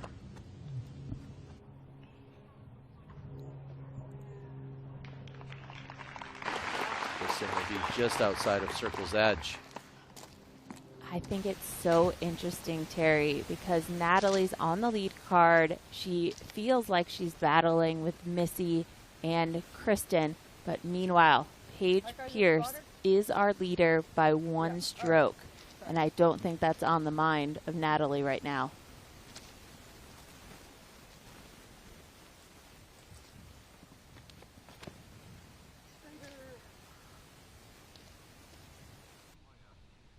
This is pushing left.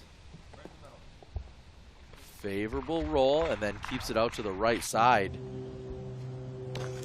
Awkward angle, but can still access the green from there. Here's Valerie on hole number 10. Short but open putt. Short of the basket, but an open putt for Val.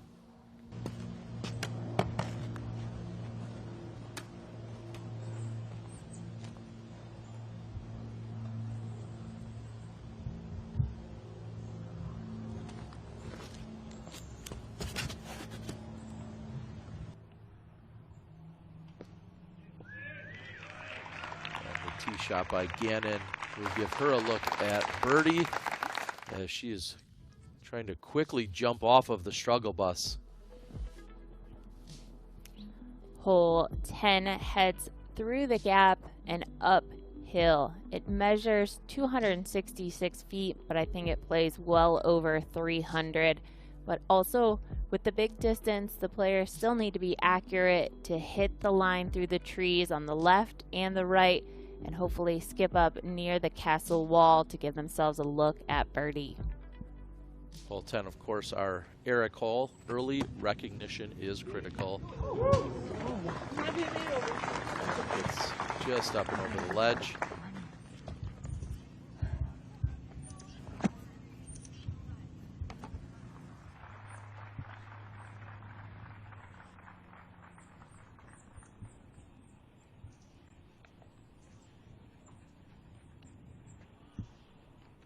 Kristen currently sitting 3 strokes back of Paige Pierce and 2 behind Natalie Ryan.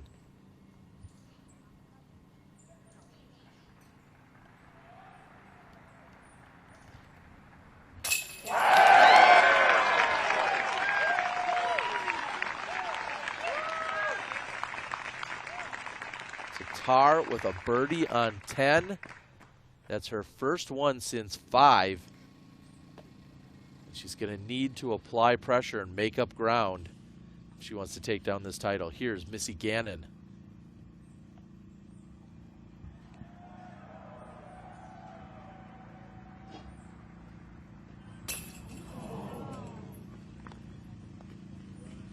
The effort by Gannon, right side chain and out.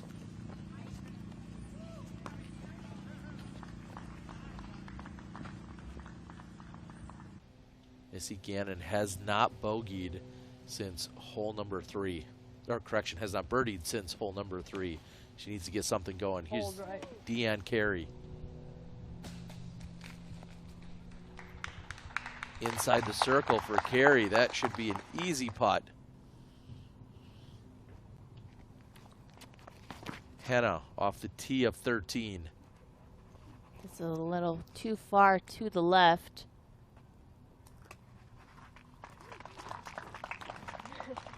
You can save a par, but a birdie is unlikely.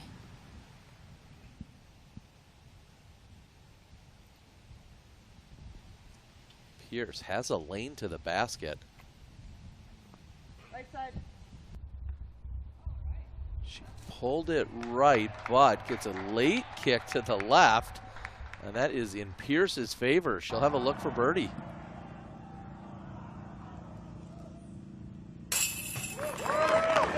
Ryan in for birdie.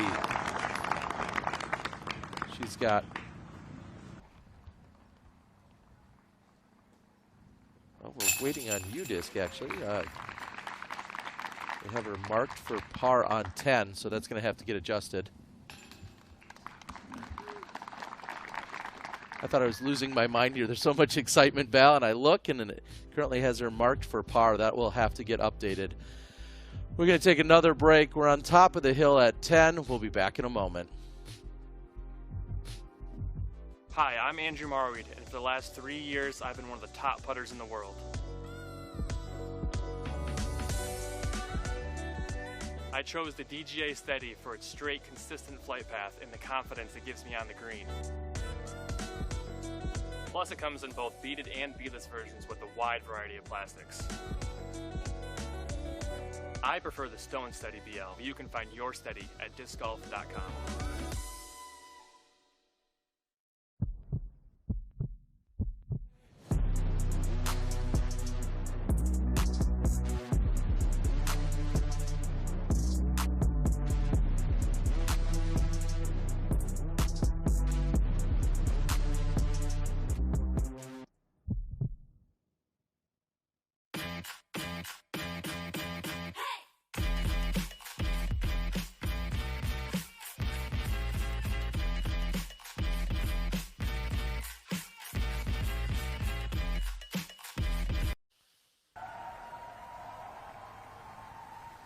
Welcome back. Paige Pierce with a birdie look on 12. And Pierce also on fire here during our 4th round. She's 6 under through 12.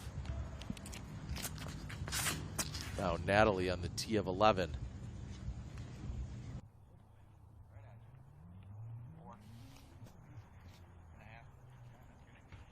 And so crucial to get past those trees. That's exactly what she's done.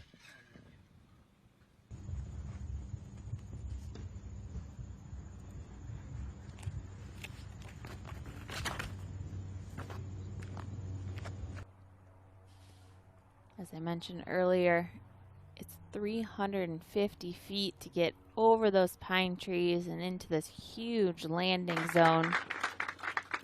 Kristen Tatar over 400 feet to get where she landed. That was huge. This is low and not able to punch through those pine trees.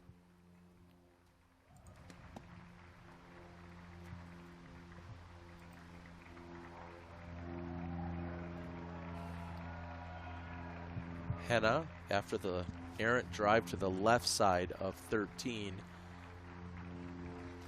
Great recovery shot. Now back with Gannon on 11.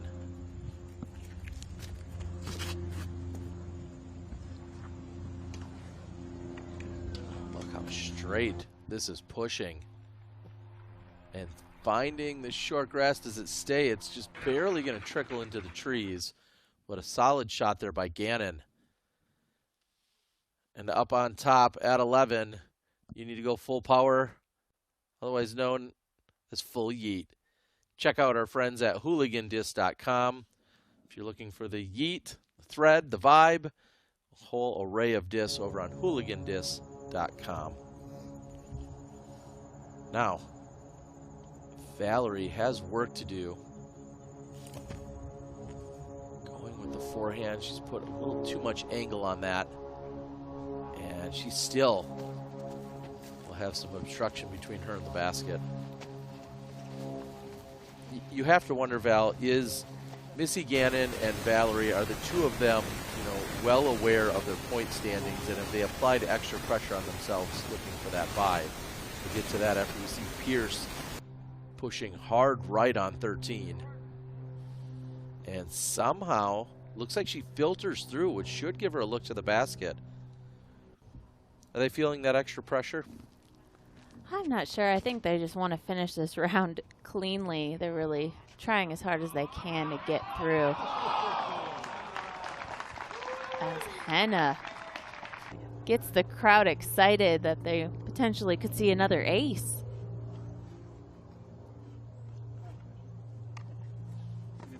But both of them vying for the position, trying to get in the best possible spot, head into the Tour Championships, and they're both struggling equally today. Tied in 10th place at the moment.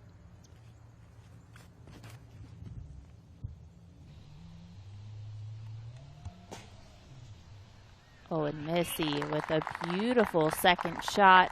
She's going to be short of the basket. Putting uphill, and we know Valerie's out of position. She's just looking to get her par and move on. And as Kristen takes range with her Bushnell rangefinder, I want to just throw this out now, as I know we are on hole 11, that ties at the end of regulation result in a minimum of a 2-hole playoff on holes 18, then 1. They will repeat if any additional holes are needed. At that point, after 2 holes have been played, that becomes then sudden death. But they play at least 2 holes, and if it continues, it goes to sudden death starting over on 18. So I'm going to throw that out there now. Here we are on hole number 11, and some would say, why in the world are you worrying about any kind of tiebreaker or playoff? But the intensity of this round, I want to get it out there early that that's what will happen if we find ourselves in a tie for first. And as I'm looking at the scores, I feel like it's possible. We have 4 players within 3 strokes of each other, and these are all experienced knowledgeable players that know what it takes to punch through those pressures and to get a big win. Paige Pierce, Natalie Ryan, Kristen Tatar, and Henna Blumrose.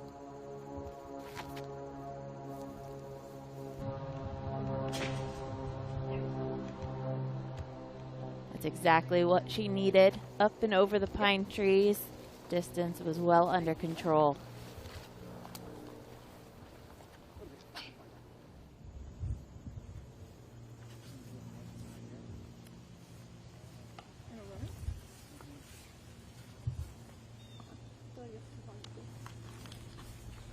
Literally right in front of you.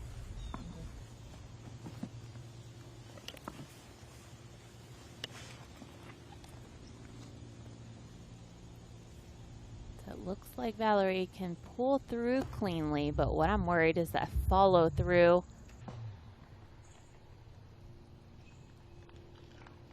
Was that a grenade? That had such an interesting flight path. But she's up and over the pine trees, and she'll be putting for her par. I practiced it in the field before the round, and I was like, no. I've like tried to learn it, it just doesn't stick. Yeah, that's Gonna take another look, and that's exactly as you called it, Val. Inverting the disc, throwing it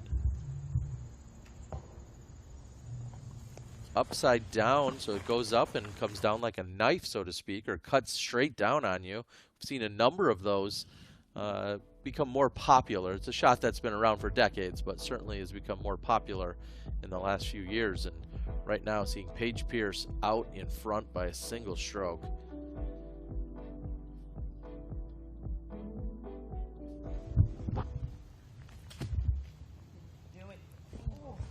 Oh, and a great bid by Mundahano.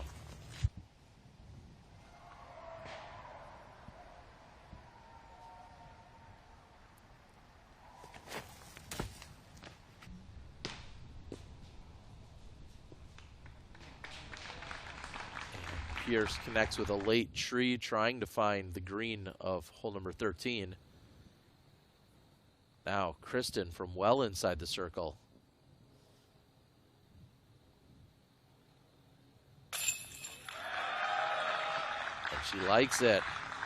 Kristen back-to-back birdies on 10 and 11. And both of those putts, she's released it. She knew it was crashing into the chains, and we've seen that kind of baby fist pump. Kristen Tatar knows she's going to have to scrap more than she has for this win. And Natalie answers with a birdie putt of her own.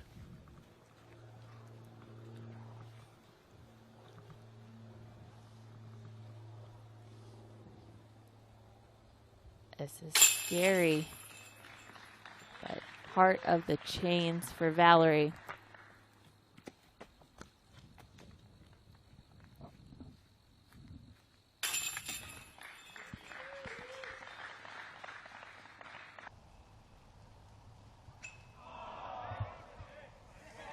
Henna tentative, but stays in bounds on 14. Likely a par coming up, and now Paige Pierce working for her par on 13.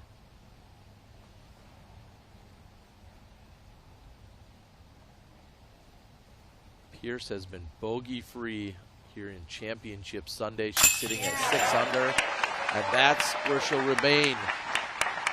6 under for the round. Paige Pierce and company.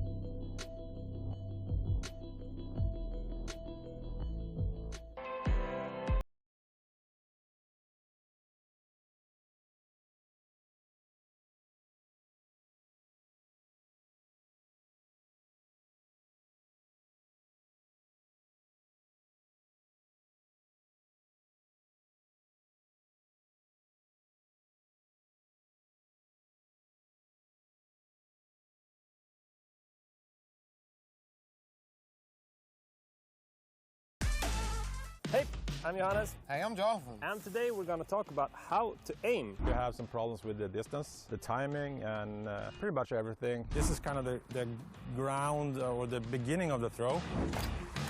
There we go. So we're going to throw some forehands. Oh yeah. Then you just stroke the board and then you push it in the basket. You should never, ever throw your max on a golf course. What?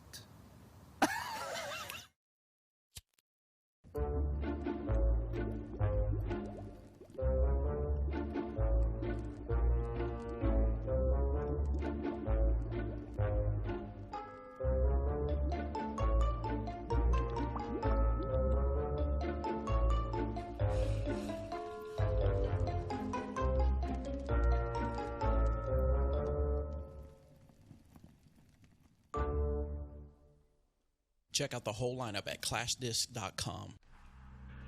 I mean, it's literally the most popular disc of all time in the history of the sport.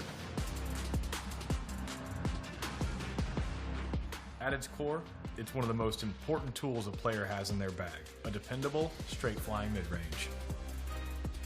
But the legacy of the Buzz goes a lot deeper than just that.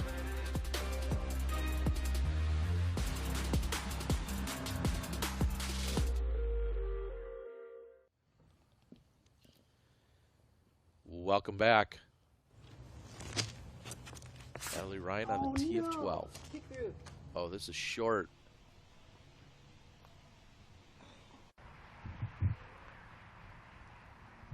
Trouble on 12. Now Holland Hanley up ahead on 14. This is a birdie look. Water directly behind the basket. Oh, but that will trickle in. Holland Hanley picking up the birdie on 14. Kristen, tee of 12. With Natalie being completely out of position, this is a big moment. Great drive from Kristen.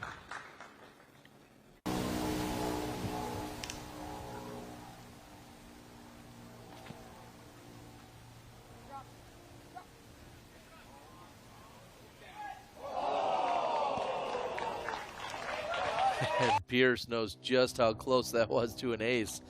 Trying to follow up what Alex Benson did earlier. Missy Gannon. Oh, and this is pushing out beautifully to the right. A gentle fade back. Great positioning for Missy Gannon.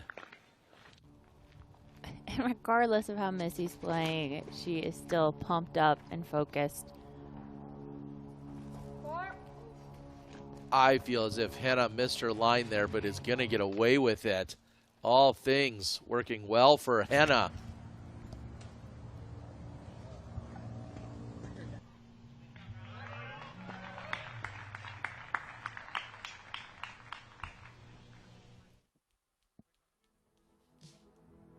Hole 12. What are they trying to do here, Val? So they've shortened up this tee placement about 200 feet from what we've seen in the past years, making it easier for these players to get in a better position off of the tee shots. So they're hoping to land up to the right in the grassy area. Now the second shots, it's going to be difficult for everyone no matter where you land as you head through the tunnel of trees here, and it sharply goes downhill to the basket. When you land to that opening, you still have about 240 feet to get to the pin. That was really good. All right then.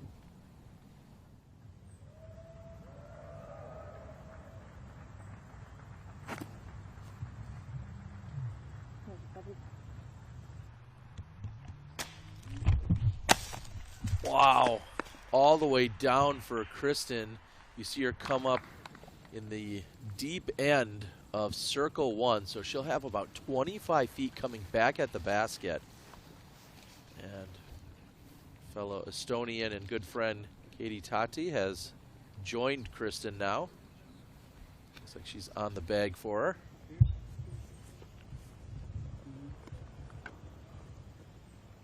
Katie wrapped up her round today with the best effort of her weekend. She shot 2 over par 4 birdies, and again, that's the best round she shot this weekend.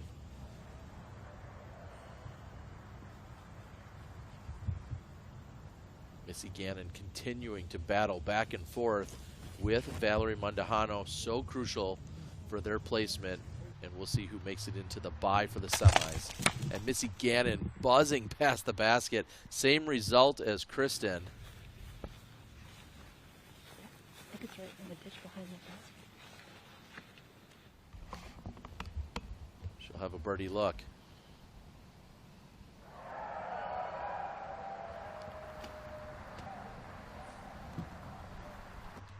This sharp angle that Valerie had to throw, and with the elevation pulling the discs out to the left, she knew that's where she'd be finishing after that flight.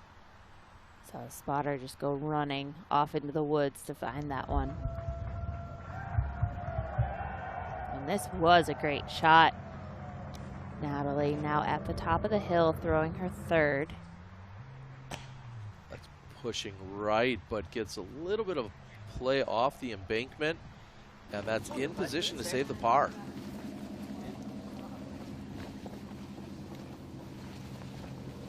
As we see this battle unfolding, we know Paige Pierce, she's in the chase card, but the battle that we see ahead of us, Natalie Ryan versus Kristen Tatar. Natalie has only beat Kristen in 2 rounds ever. They've played 33 of the same rounds, and so the odds are in Kristen's favor, but we have really just seen back and forth. We'll see if Kristen can get the advantage on this one. Natalie has picked up 7 birdies in the first 12 holes. Compare that to 5 birdies from Kristen. Here's Rebecca Cox on 15. And what a way to pick up your first birdie of the round in front of the 14ers, a big crowd out there, loving it.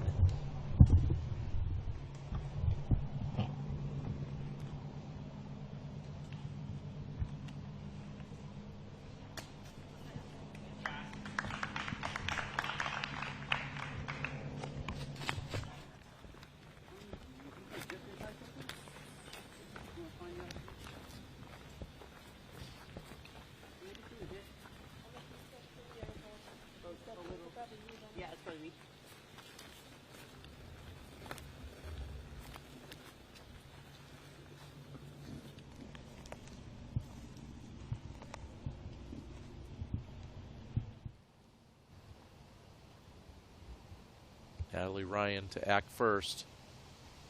Ryan for par.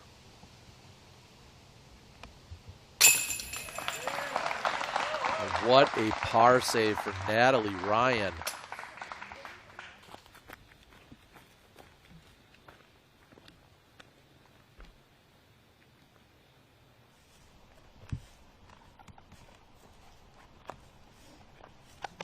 Kristen with a chance to pick up a stroke on our co-leaders, Ryan and Pierce.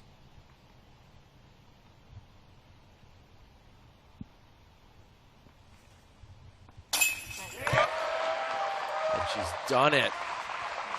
Tatar with 3 birdies in a row.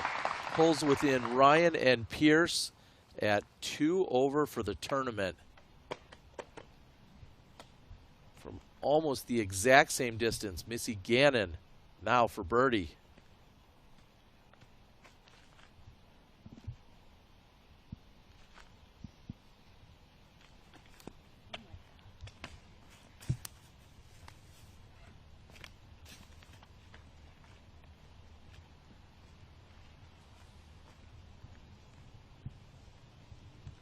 We're in shock here in the booth to see Missy Gannon not draw a medal. She'll still have this left for par. Gannon struggling today as she sits at 4 over for today's round. She's dropped 8 spots into 10th place. And Mundahano also struggling today. She's 5 over. And after a few putts from around this distance, Kristen It was just an inch short as we started the round. Now it looks like her putter is locked in. She's got that full extension to the basket and right at the perfect moment. We rolled the Zuka replay. Everyone's going to hustle up to the top of the hill on hole number 13. But we're back with Henna throwing her second shot on 16.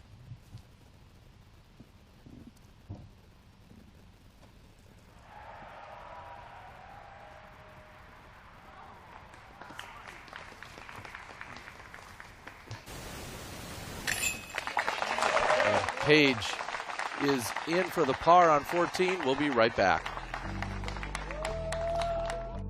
Power Grip, Europe's #1 disc golf shop, is now available in the United States. Whoa. In Europe, we have 5 physical locations where you can shop at, or at the online store, powergripeurope.com. And in the U.S., shop powergripusa.com. What's up with that?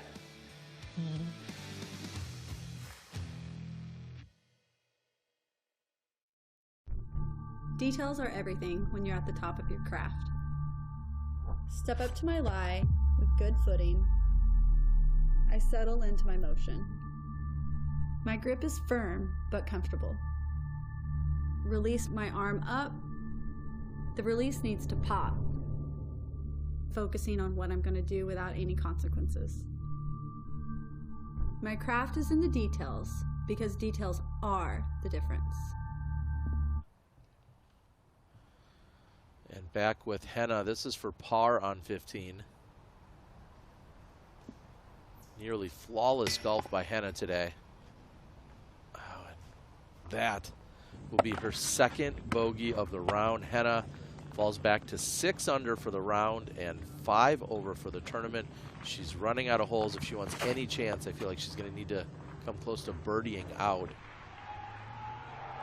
As Kristen Tatar is lacing it down the fairway here up 13. And she'll have a look for birdie on 13.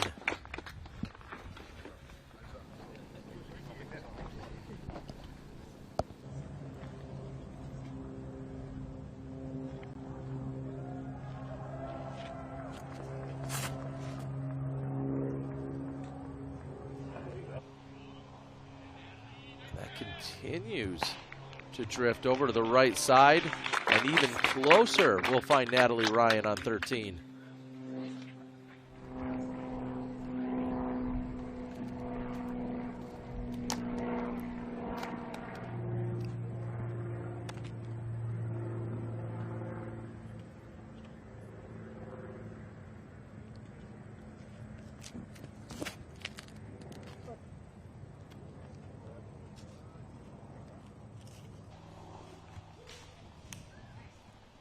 After seeing 2 of the best drives all weekend here on hole 13, we see Missy Gannon off on the left, and very quickly we see Valerie step up, and she is on the right-hand side.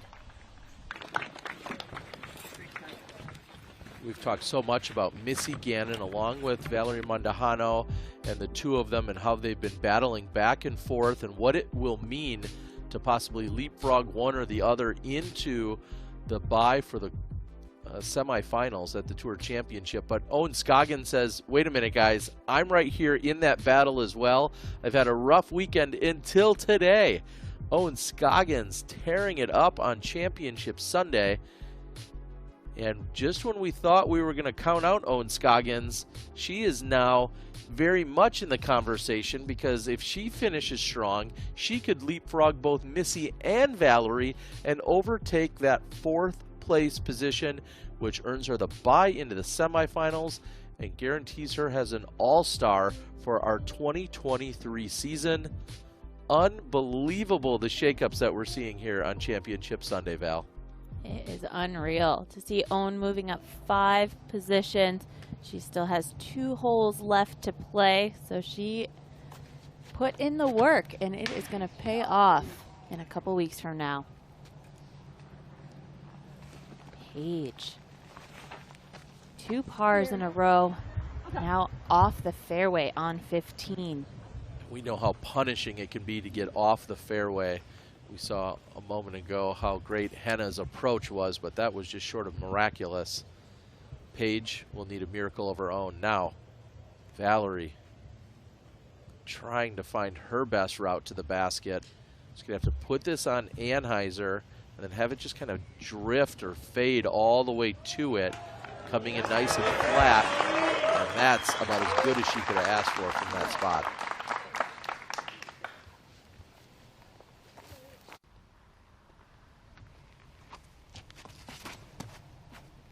Henna, TF16.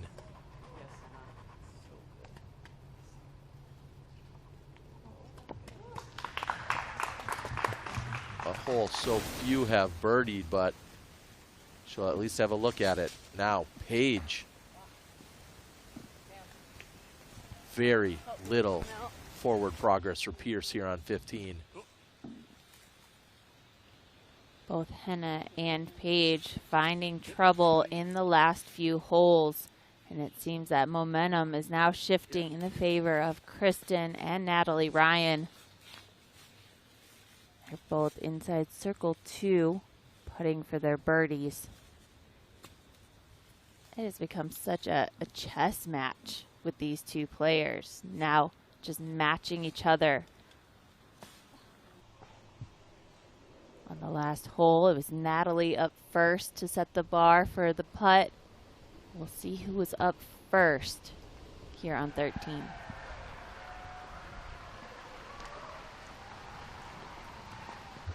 And with this treacherous green, it could make a statement to see one of these players lay up.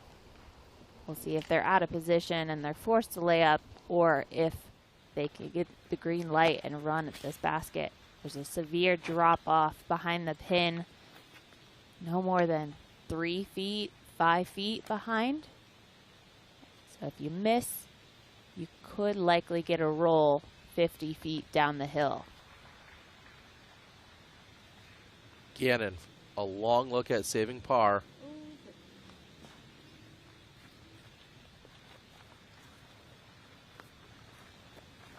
And it has not been Missy Gannon's day today. She's currently sitting at 4 over. Mondahano sits at 5 over for today's round. Here's Natalie Ryan for birdie.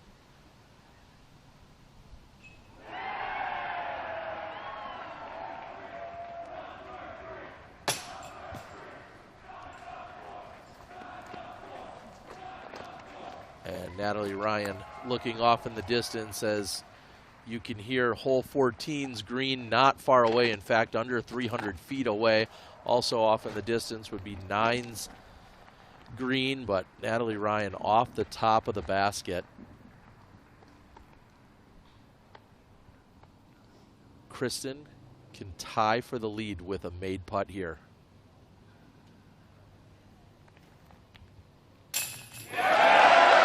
Got it. Tatar in for birdie on 13. That's 4 in a row.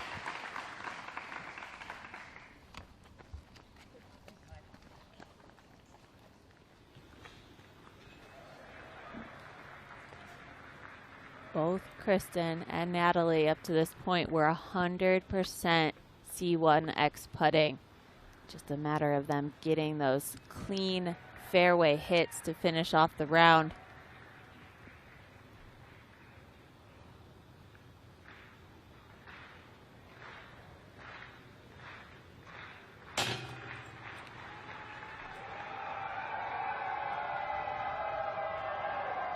Struggles continue for Missy Gannon. She'll tap that in. Looking at Kristen and Natalie, you're seeing that both of them have 7 birdies on today's round. Tatar with 2 bogeys, Natalie with 3, but they are all tied up at 1 over. And Valerie jams it in for the par. We're going to roll the Zuka replay from another angle. Right side, but gets it to fall. And Kristen, with that, picks up her 7th birdie. And makes it 4 birdies in a row. We are seeing our players string together consecutive birdies today, and what a time to do it. Meanwhile, Paige is struggling. This is her third. Oh, and she's hit the line for the most part. She's going to be at circle's edge, maybe just inside that. Henna up on 16.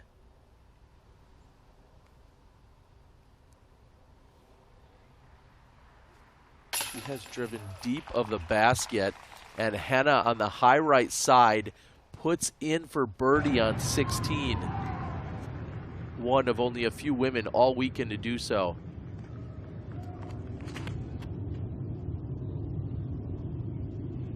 Crucial tee shot as this is tracking just over the top of the pin, or just short. That's in bounds for Kristen.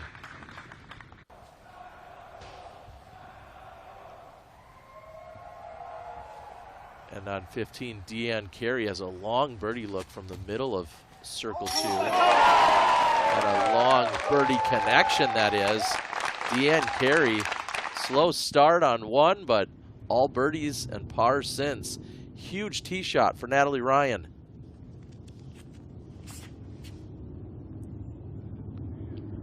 Oh, this is scary. It's too straight, Val. This needs to hook up, and it's not going to. Natalie out of bounds.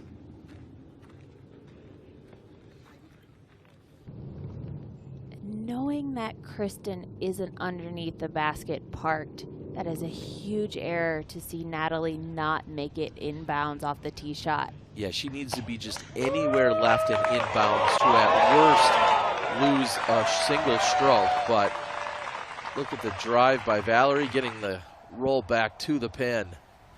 Now Pierce from 29 feet. This is for bogey.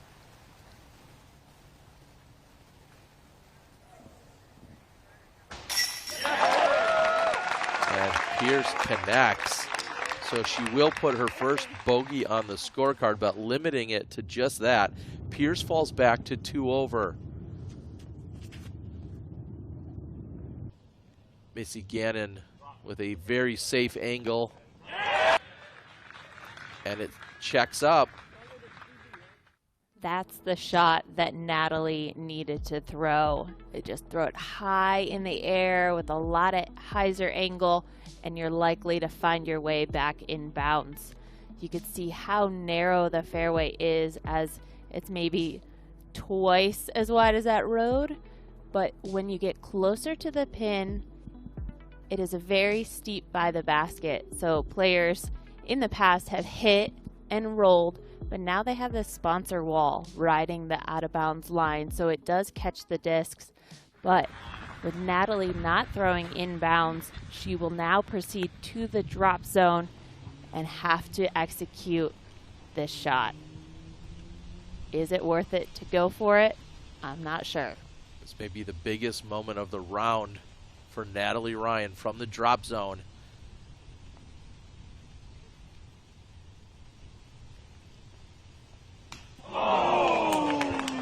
And what a bid.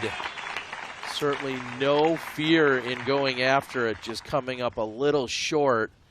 And look at where we have Kristen Tatar, just a few feet in front of the drop zone. You have to think Kristen will just pitch it up, and that's exactly what she's going to do.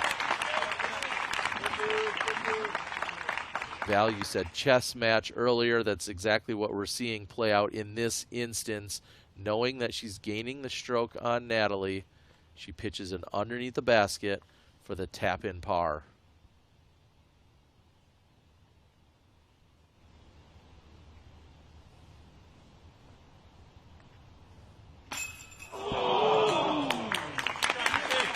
Well, best possible result for not going in, at least, by Missy Gannon. It sits right there.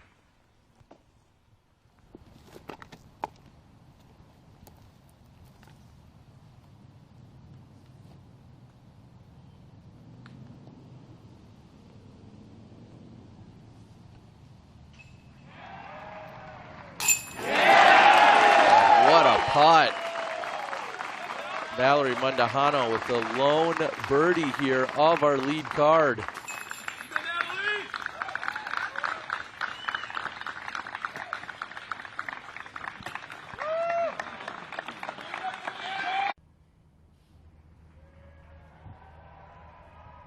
Hannah throwing her second on 17.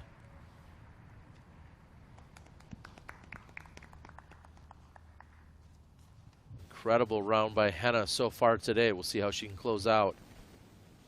She is 7 under going into 17. Here's Paige Pierce, 16.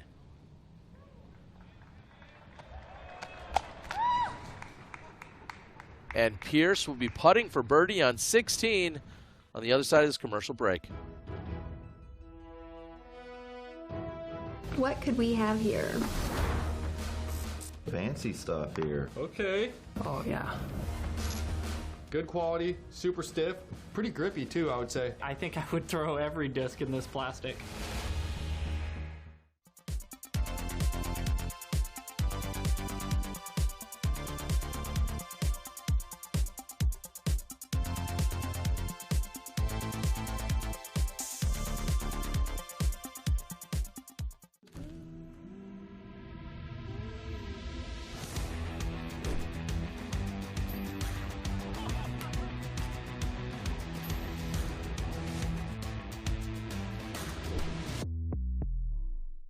The Millennium Scorpius is a 12-speed overstable distance driver. It's one of the best ultra-long distance drivers in the game today. Go grab one today at golfdisc.com.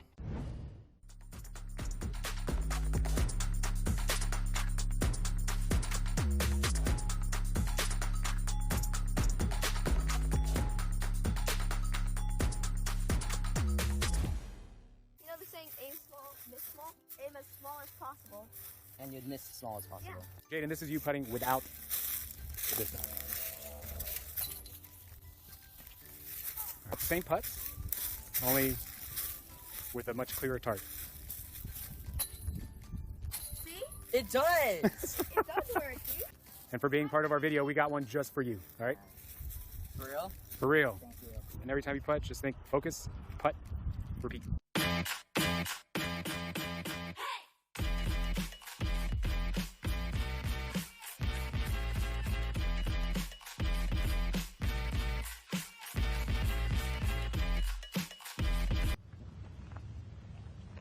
Welcome back. We have Kristen Tatar, who's your outright leader on the tee of 15. Oh, and she missed what looks like by the same amount that we saw Hannah Bloomeros miss earlier, and she got away with one there.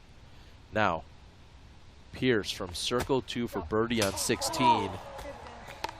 Oh, and she hit the huge putt there on hole 16 yesterday. That off the top of the band and takes a major roll.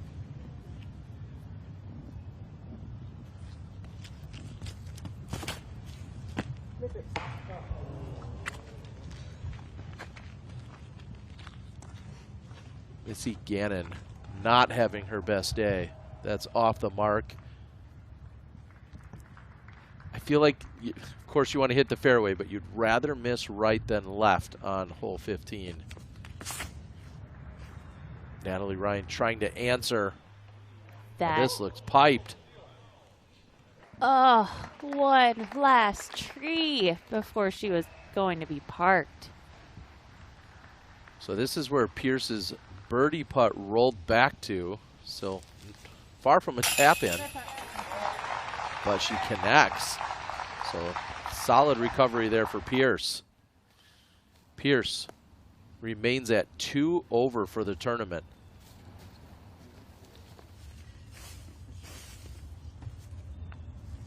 What a run Paige has given this round today. Cutting her first bogey back on 15. Almost erasing it with that big jump putt on 16. Sitting at 5 down and 1 off the lead.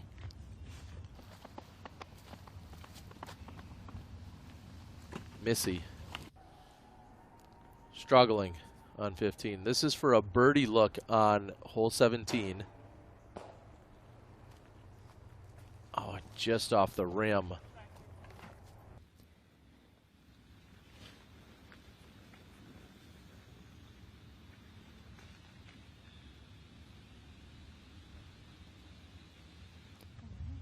And looks like Missy Gannon up first. Missy, who has at this point dipped 10 spots down to a tie for 12th and sitting one stroke behind Valerie Mandahano. We mentioned earlier Owen Scoggins looking to leapfrog both of them. Owen, on the other hand, 5 under for today's round, sits at 8 over for the tournament. Owen is trying to get past them and earn herself a bye into the semifinals. Missy working to save the bogey.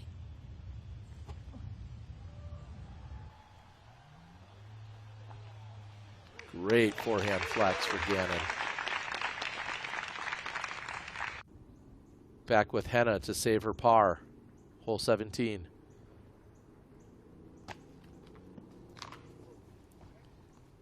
Ow. Hopefully she's okay after that.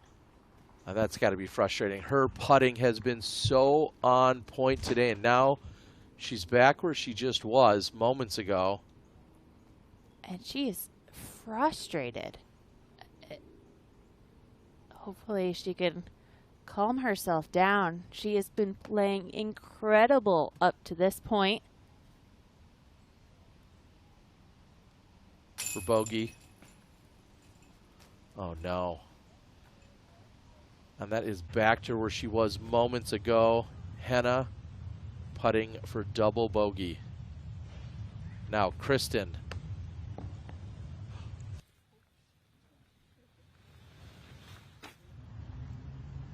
Unbelievable. Kristen hits the tree directly in front of her. Natalie has a long look. And that should all but secure a par for Natalie.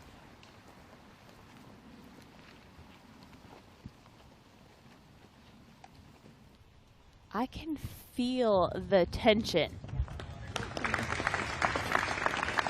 Pressure is heightening, even for a player like Kristen, who we rarely see make mistakes. She's got a long look for her par.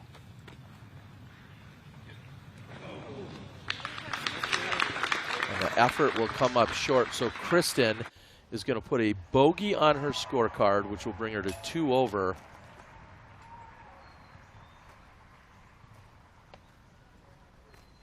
And Henna just wants to get out of here at this moment. I can't believe what's happening. And ultimately in for Henna. So turning a birdie look into a triple bogey 7. So much work done today. So incredible in both the fairways and on the greens up until hole 17, where it all unravels. Henna, triple bogey 7.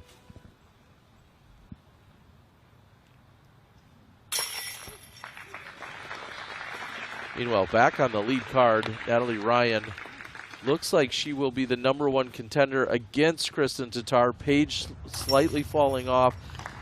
Henna now ending her charge. Unbelievable what we're seeing as Kristen taps in for her bogey, and we are all tied up. Just a few holes left to go, and we're going to see the keys for closing out here, Val, brought to us by blackinkdisc.com, the premium disc golf store. Well, we're almost there, but they need to make sure that they are focused and locked in on getting off the tee clean. If you're not getting off the tee clean, you end up off the fairway, you need to have a plan B. Is it the right time to get greedy and aggressive, or should you just pitch out back into the middle of the fairway? And there is so much going on that these players cannot give up hope. It is not over till it's over, and we will see who will be dropping in that last putt to win this title. We could send it into overtime. Things are all knotted up at the top. And Paige Pierce looking to pick up a birdie on 17. She is part of the three-way tie right now. Here's Valerie Mundahano. That's pulled off to the right side.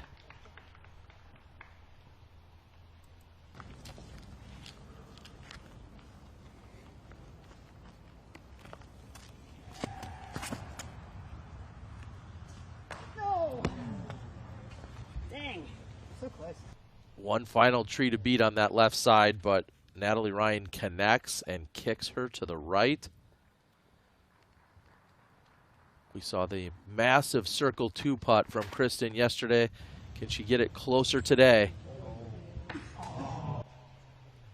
She doesn't. That is left side.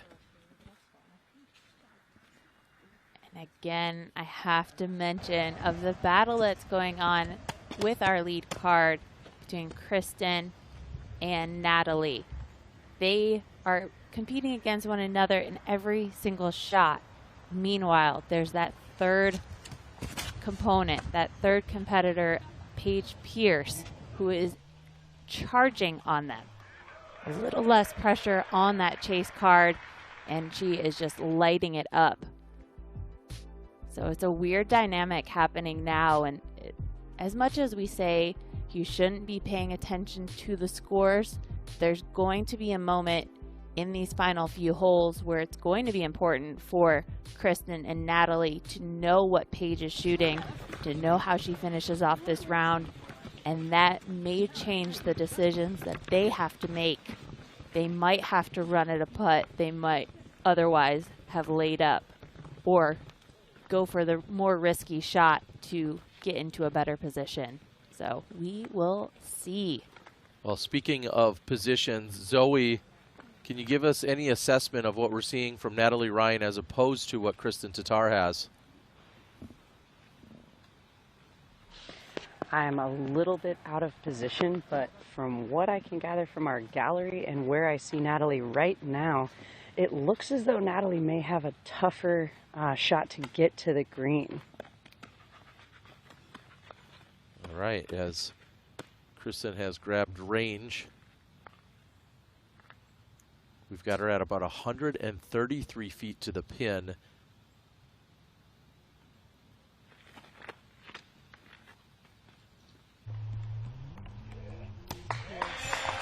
And now underneath it. What an approach shot by Kristen. All pressures off her. She'll be taking the par on 16. And Val, we chuckled earlier when we talked about playoffs after Natalie's approach here. I'm going to read again the playoff scenario if we get there.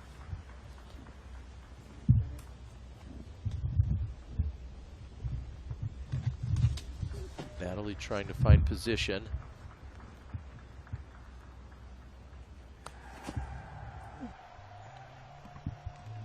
And if it stays clean, it's tracking to the basket, and Natalie answers just deep of the pin, inside 15 feet to also try and save par.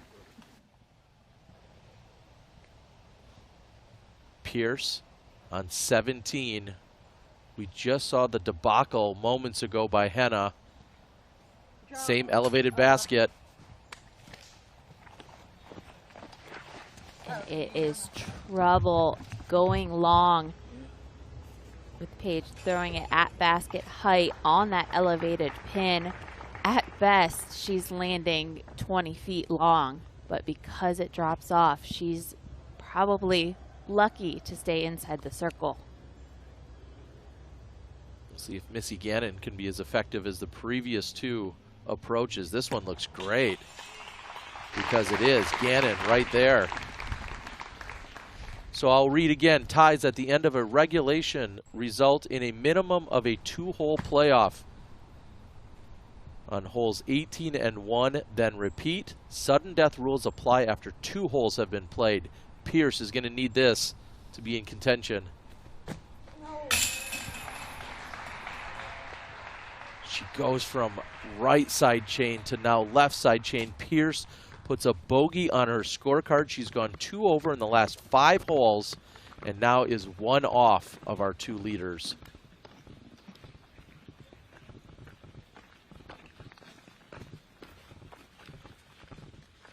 And I think the pressure for Paige, knowing she has to make every one of these putts count, that was not an easy birdie putt to initially go for on the basket, but knowing that she has to catch up and make up strokes on our leaders, she makes that decision. And that's a decision she's going to have to deal with.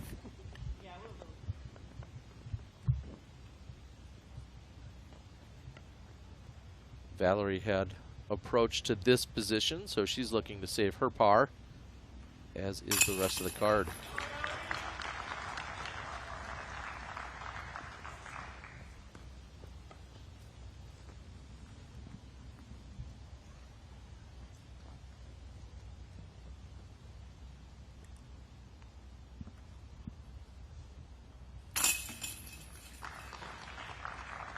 Gannon also in for the par.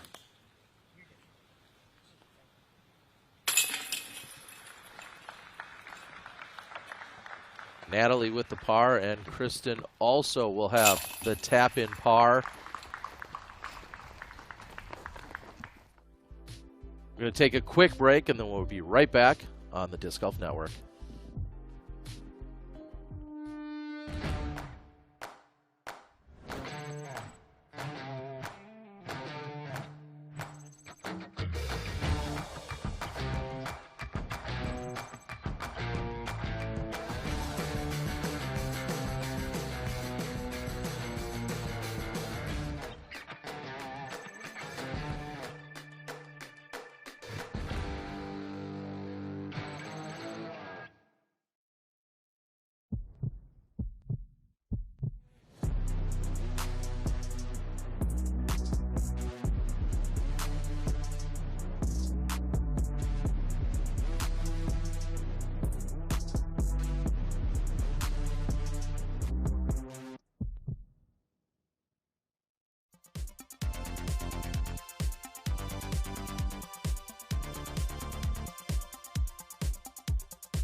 It's 1 in a million chances. When I started, I didn't think that, oh, I want to be a world champion one day. And I was dreaming like small things. And then they became true. And then my dreams got bigger. But now I think looking back, it feels like 1 in a million.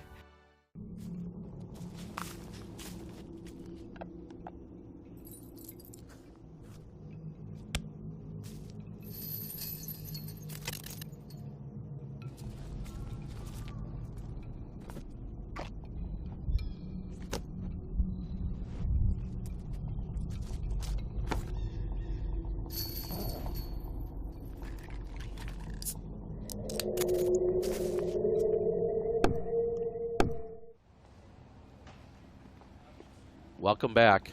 Paige Pierce, after bogeying hole number 17, is likely going to need a par, if not a birdie, to be in the running here for even a potential playoff or win. This looks like a great tee shot on 18. I think Paige has to have birdie on her mind if she wants to win this tournament, and it's going to take a big shot to make that happen. And birdie is on the mind here for both Natalie and Kristen. Natalie gets through those first initial trees clean. She gets up the hill. It's going to come down to the second shot for Natalie. Love the height here for Kristen.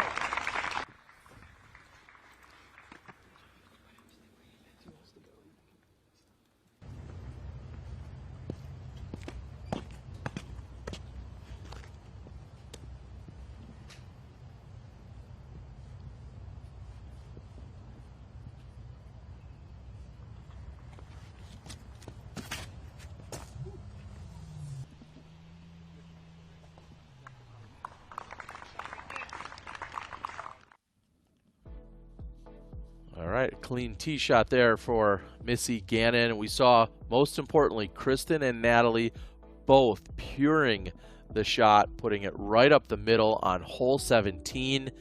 We'll see who will have to act first and who will get closer as we're taking a look at the battles between Kristen and Natalie throughout the day. Kristen, the putt on 13. Natalie stepping up to 14 after Kristen was already in bounds. Not enough stability for Natalie. She goes to the drop zone and almost saves the par.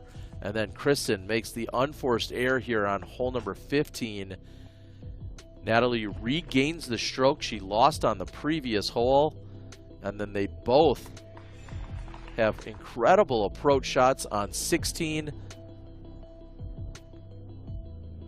Matching one another with the pars, and then they match one another with great drives on 17. What a battle we have unfolding. Kristen and Natalie all tied up. Just 2 holes left to play. And Paige Pierce 1 stroke back on the fairway of hole 18.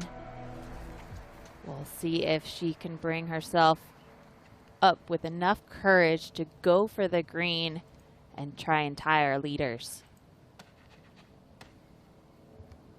Kristen just short of the corner, pinching herself off on that left-hand side. And that is short and at least at circle's edge. Zoe, can you confirm, is that short of C1 for Kristen? No, she's actually inside of the circle, but she is perfectly placed behind that tree on the right-hand side. Thank you for the clarification. Now Natalie Ryan needs to answer. Can she put more pressure on by being even closer? And to me, that looks like it will be. We saw Natalie go deep with the basket, Zoe. Can you confirm if she's going to be closer or not?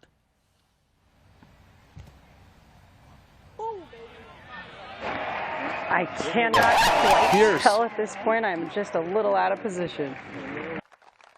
Pierce on the green. A drop-in birdie look on 18 for the birdie. What a moment for Paige.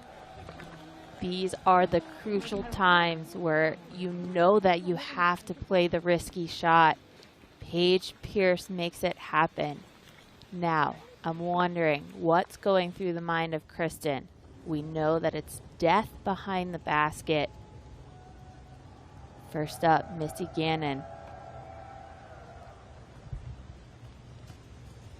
I think we see even a great putter like Missy choosing to lay up here. Yeah, we can look. There's blue one down there. That one might have come. I'm just down here. I think it'll be that blue one, then you. Yeah. Mysteries right there. Yeah, but that one's only 5 feet in, isn't it? What? You can go if you like. Yeah, what do you think? I think these two are close. Okay. So if you want to go, you can go, or I can go. However you go. Okay. I'm good with that.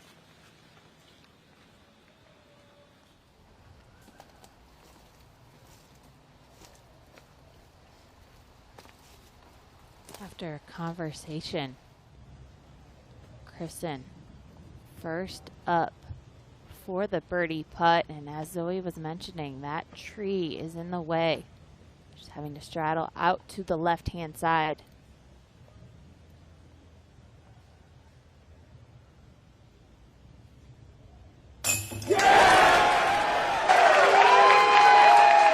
Kristen Tatar makes the putt on 17 for the birdie. All pressure back on Natalie Ryan.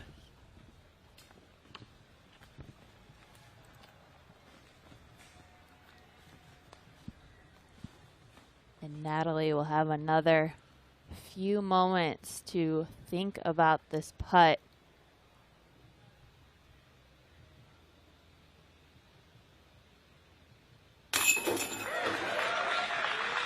Great putt by Valerie. Kristen Tatar currently your outright leader at 1 over par.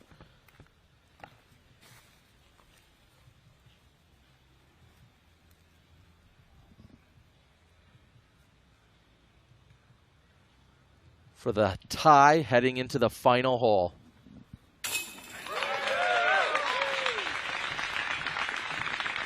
Ryan answers. Kristen Tatar and Natalie Ryan both 1 shot clear of Paige Pierce, who's in the clubhouse. This putt, unbelievable by the world champion. And their nerves have to be just sky high, but they look calm and collected standing over these pressure putts. Natalie barely taking much time at all to set up, and that full extension was not an easy putt, but she matches Kristen with 1 hole left to play.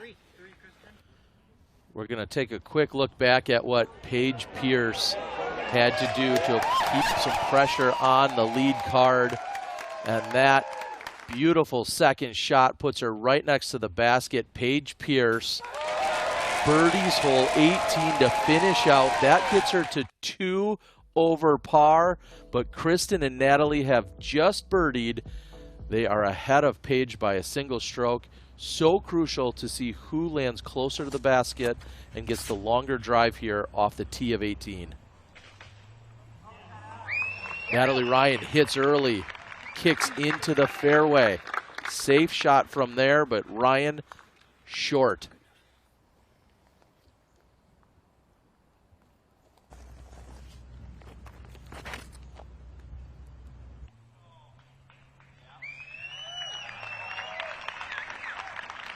Zoe, it looks like Kristen is going to be closer, therefore throwing after Ryan. Can you confirm that? That is 100% true, Terry. Advantage Kristen Tatar. Wow, so crucial here on hole 18. Natalie Ryan will have to act first, and then Kristen will be able to react to that.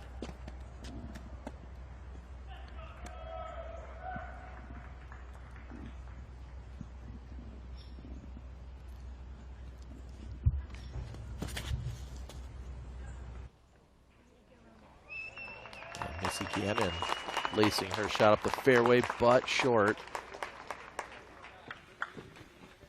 In a scenario like this, Terry, I would prefer to be the player throwing first.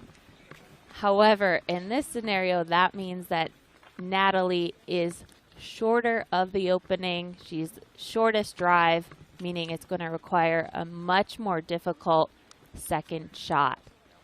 And the second shot is one of the most challenging upshots in the game. Not to mention, you're trying to win the tournament, but you're trying to perform a perfect shot in front of a massive crowd. Nerves are sky high. We'll see what Natalie can do under this type of pressure.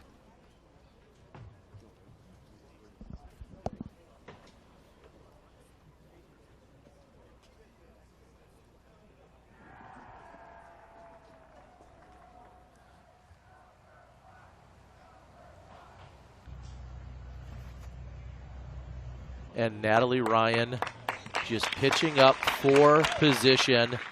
And I am now just being told that the playoff will be regular sudden death. It will not be an aggregate of holes 18 and 1. It is just a regular playoff in sudden death fashion. And that likely is what we're going to see. And it will be between Kristen Tatar and Natalie Ryan.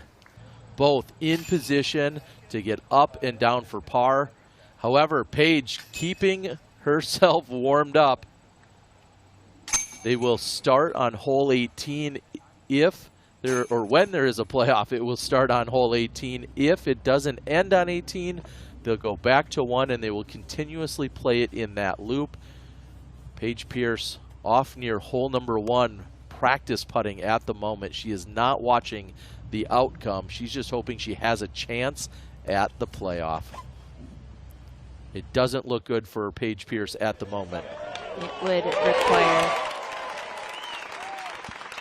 checking up just short of the out of bounds, but it would require both Kristen and Natalie to get a bogey on this hole, and with those safe up shots, all they have is a 60-foot pitch up underneath the basket. So it is very likely that they're going to get the par. We could see a big throw-in. That is definitely a possibility. So that it could end on 18, but to see these two players match each other in the safe layup, it's a very smart, strategic play. And for Natalie to feel confident enough that Kristen was out of position to make that first throw short of the out of bounds, it is so interesting to see how this is all playing out.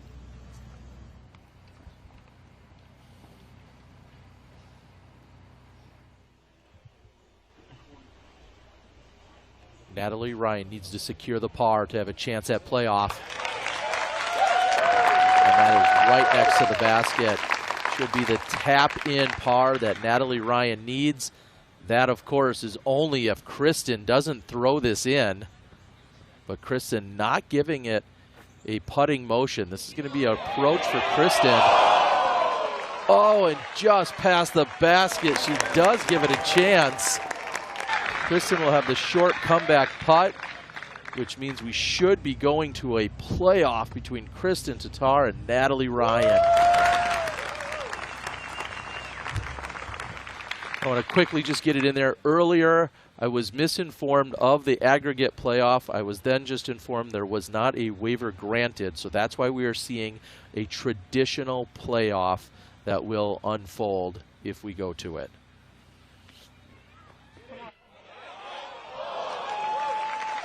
Missy Gannon trying to close out with a bang.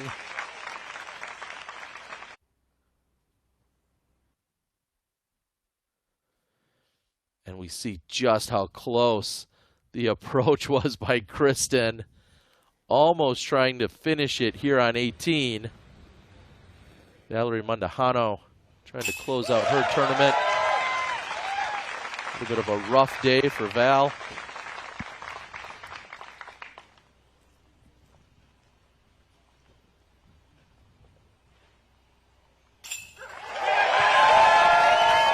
Center chain for the world champ. A par and a par by Natalie Ryan. They are all tied up.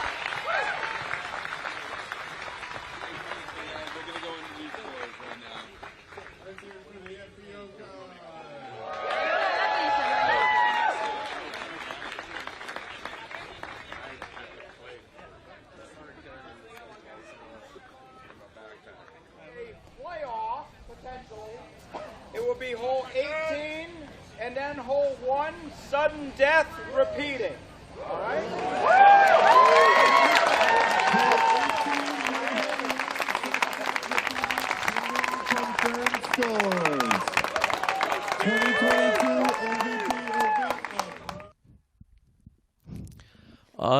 Unbelievable what we are seeing. My heart is racing right now.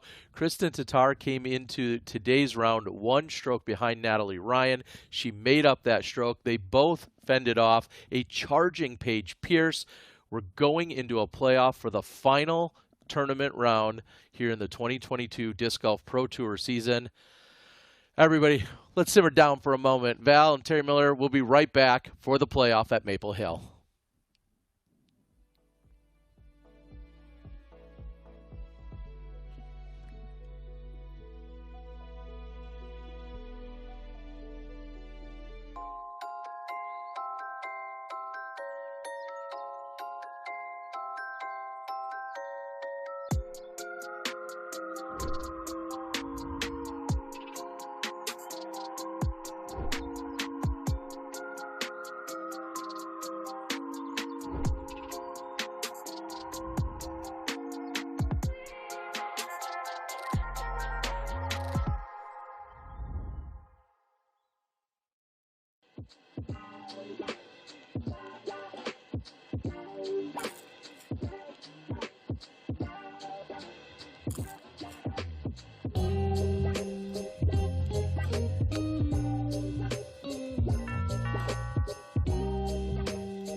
You don't become the best without taking risks. Yes, sometimes you won't make the shot, but the winners are right at the intersection of risk and skill. At Dynamic Discs, we've taken the risks. In 2012, we decided to make our own first 4 molds. Now, almost 10 years later, we want to share with you a piece of this history with our 10-year anniversary box. Thank you for being part of this journey. And remember, take that risk, as champions do. Welcome back, and if you're just joining us, you've missed out on way too much, but we'll get you caught up as Kristen made the birdie on hole 13, picking up a stroke on Natalie Ryan, and then Natalie Ryan, after seeing Kristen go out of bounds on Kristen inbounds, Natalie goes out of bounds, but then Kristen returns the favor by an errant approach shot on hole number 15. They're all knotted up going into 16. Kristen, a solid approach right underneath the basket, and Natalie answers with a great approach shot of her own. 17, Kristen connects on that birdie putt to pull ahead of Natalie, but just for a moment because Natalie answers. They are all square going into hole 18. Kristen's third shot goes just deep of the pin by a few feet. Natalie right next to the basket, and we are all tied up, and we have a playoff in the Disc Golf Pro Tour playoff event at Maple Hill. Then you'll rotate. We'll talk about that. Any questions, any thoughts? No. Just play disc golf. Play some disc golf. Yeah. All right, I'll bring you both up on. Kristen says it best. Let's play disc golf. The coin flip here. So it is a sudden death playoff. Starts here on 18. If it's not decided in 18, we'll go to 1, and then back to 18 on repeat. 18, 1, 18, 1. Fun. Got it. Yeah. A couple of fun holes to that. To determine the teeing order, we're going to flip a coin. Okay. Whoever goes first on this hole, the other player will go first on hole 1. So you go back and forth. You can choose. Sorry. No. Oh, no, it's okay. Choose? I'm going to assign you this world, okay? And you're the basket, okay? So the basket's Natalie, the world is Kristen, and whatever is representing you, that means you go first. Okay. Got it. All right, ready? Yep. World's the world. Kristen's going first. All right, and you rotate. Good luck. Good luck. As Jeff Spring has just explained how the playoff will work. Sudden death starting here on 18. If it is not decided, they will go over to hole number 1. They have flipped a coin for the teeing order, and we will see Kristen going first here on hole 18. If it goes to the second playoff hole, which is hole number 1, then we will see Natalie go first. World champion Kristen Tatar on the tee, playing off against Natalie Ryan.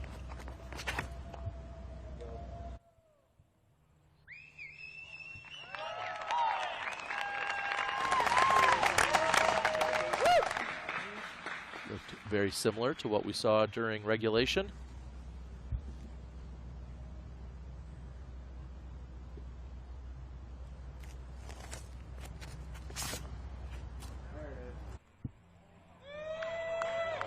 Natalie puts so much more power on that tee shot.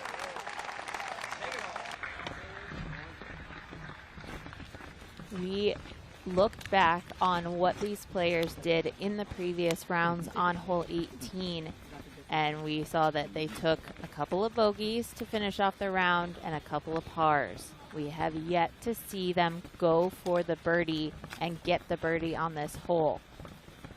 Kristen, she threw the nice safe drive. It was very low, so she didn't get a lot of distance. So this time around, Kristen will be first up to throw her shot.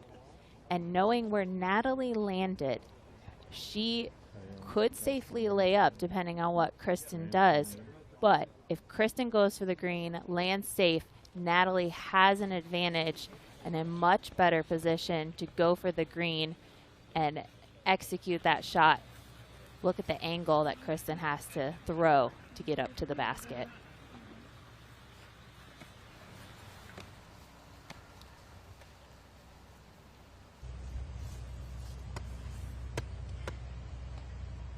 Kristen Tatar to act first with her second shot.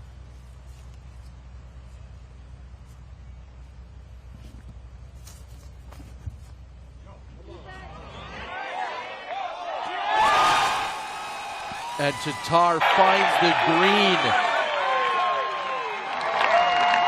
Zoe, tell us, what did that hit? Was that a fortunate break? She somehow found the green.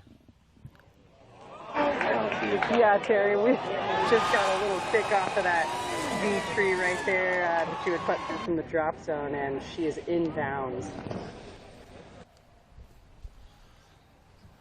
Unbelievable. We see that she's on the back edge of the green, which we know is just at circle's edge. So she will have a look for the birdie. Natalie Ryan needs to answer and put this on the green. Yes. That's wide and banks off the wall. Natalie Ryan parked next to the basket. Kristen will need to make a circle 2 putt to extend the playoff. What an incredible feeling for Natalie. The pressure was on, knowing that Kristen was on the green. She hits the rock wall, bounces back, and now she has the advantage.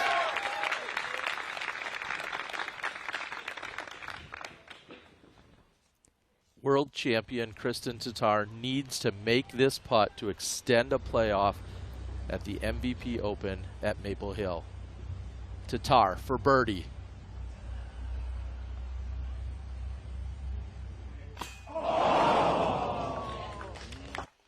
And inches short. Kristen Tatar will not extend the playoff. It will be a short tap in as she embraces her friend Katie. Natalie Ryan, your champion at the MVP Open.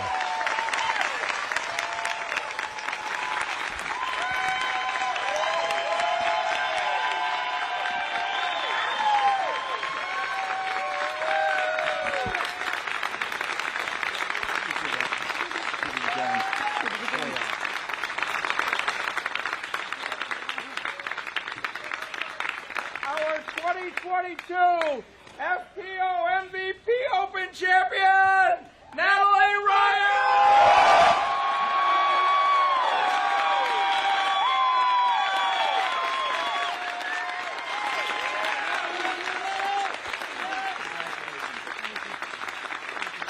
You want to hold the check up? I sure do.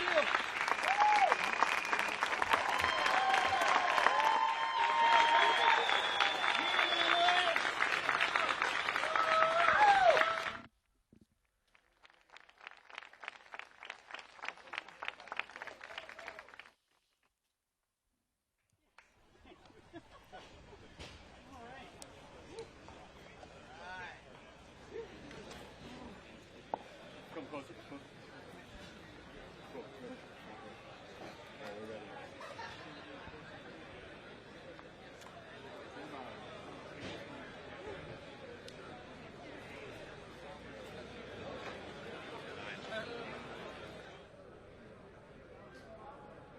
I am standing here with your MVP champion in Natalie Ryan. Let's hear it fresh out of the brain. How do you feel? I feel incredible. Winning this event is it's mean a lot to me. I have a lot of friends, a lot of supporters around here, so it means a ton to me to win this one. And winning it in such fashion with a playoff on the infamous hole 18. Tell us about how it felt coming down on 17 and 18's final stretch. It felt very stressful. I mean, Kristen gave me back one on 15. That was kind of honestly a gift. But I knew I needed to basically just keep pace, keep pushing, try and stay with her, and I managed to do it. And on that final approach in the playoff, you see Kristen get that little lucky kiss off the tree and make the green. What's going through the mind right before your second shot? I knew she wasn't close. I knew if I did put it close, it'd put a ton of pressure on her for that last putt, and I had to execute, and I did. Any final words from Natalie Ryan, our MVP champion? Oh, just thank you to all my fans, all my supporters. Shout out to Neptune Discs, and honestly, it's a pleasure. Congratulations, Natalie.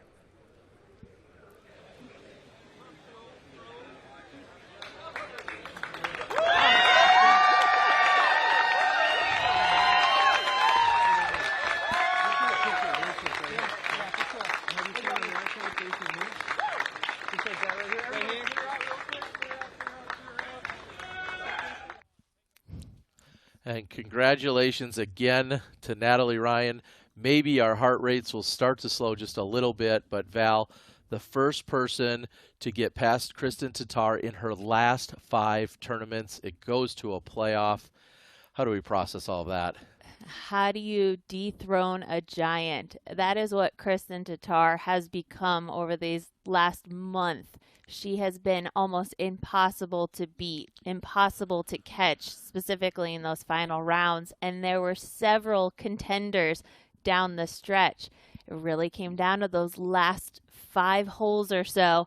And to see how the pressure ramped up for Natalie and the fact that she was able to hit the shots when she needed to. It was just a matter of inches that separated her and Kristen for this title.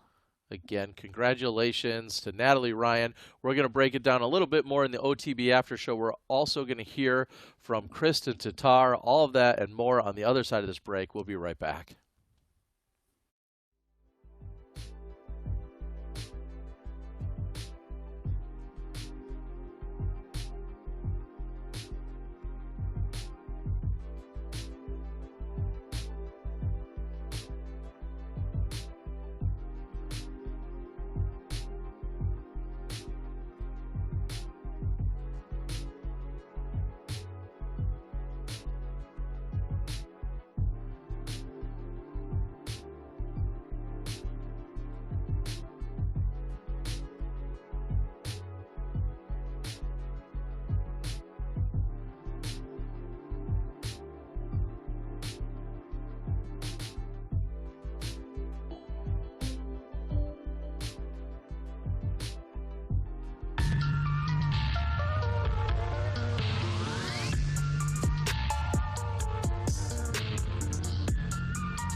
This is the MVP Pro Shop, your home for some of the most unique discs MVP has to offer. Our mission is to bring you the right tools to up your game while directly supporting both players from Team MVP and the most exciting artists in disc golf. Here you'll find Tour Series discs, exclusive artist series, signature series, and even the latest prototypes from the MVP family. Simply put, we offer a selection that you won't find anywhere else. The leading edge is here on the MVP Pro Shop.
The Millennium Draco is an overstable 9-speed utility driver that's great for Hausers, backhand or forehand. Get yours at golfdisc.com. Disc golf education is important because it prolongs the length of our sport and the popularity of our sport, and the most receiving of disc golf is children. So if we get that introduced to them young, they might grow up to be the next Paul McBeth or the next Paige Pierce, and we don't know it.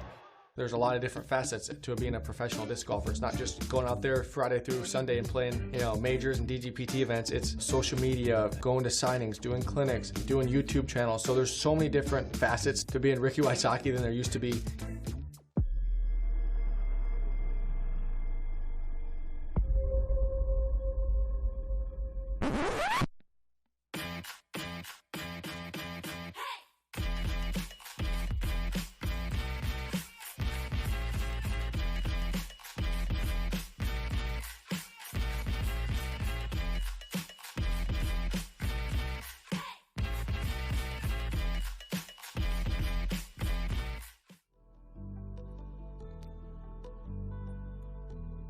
In dramatic fashion, Kristen Tatar is our runner-up here at the MVP Open at Maple Hill.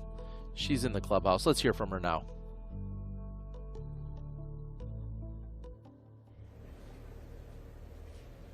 One of the obligations of the job, Kristen Tatar, straight up to the interview room after that playoff. Came up just a little bit short. You seem to be always in the hunt. What are your first thoughts and emotions coming off the course today?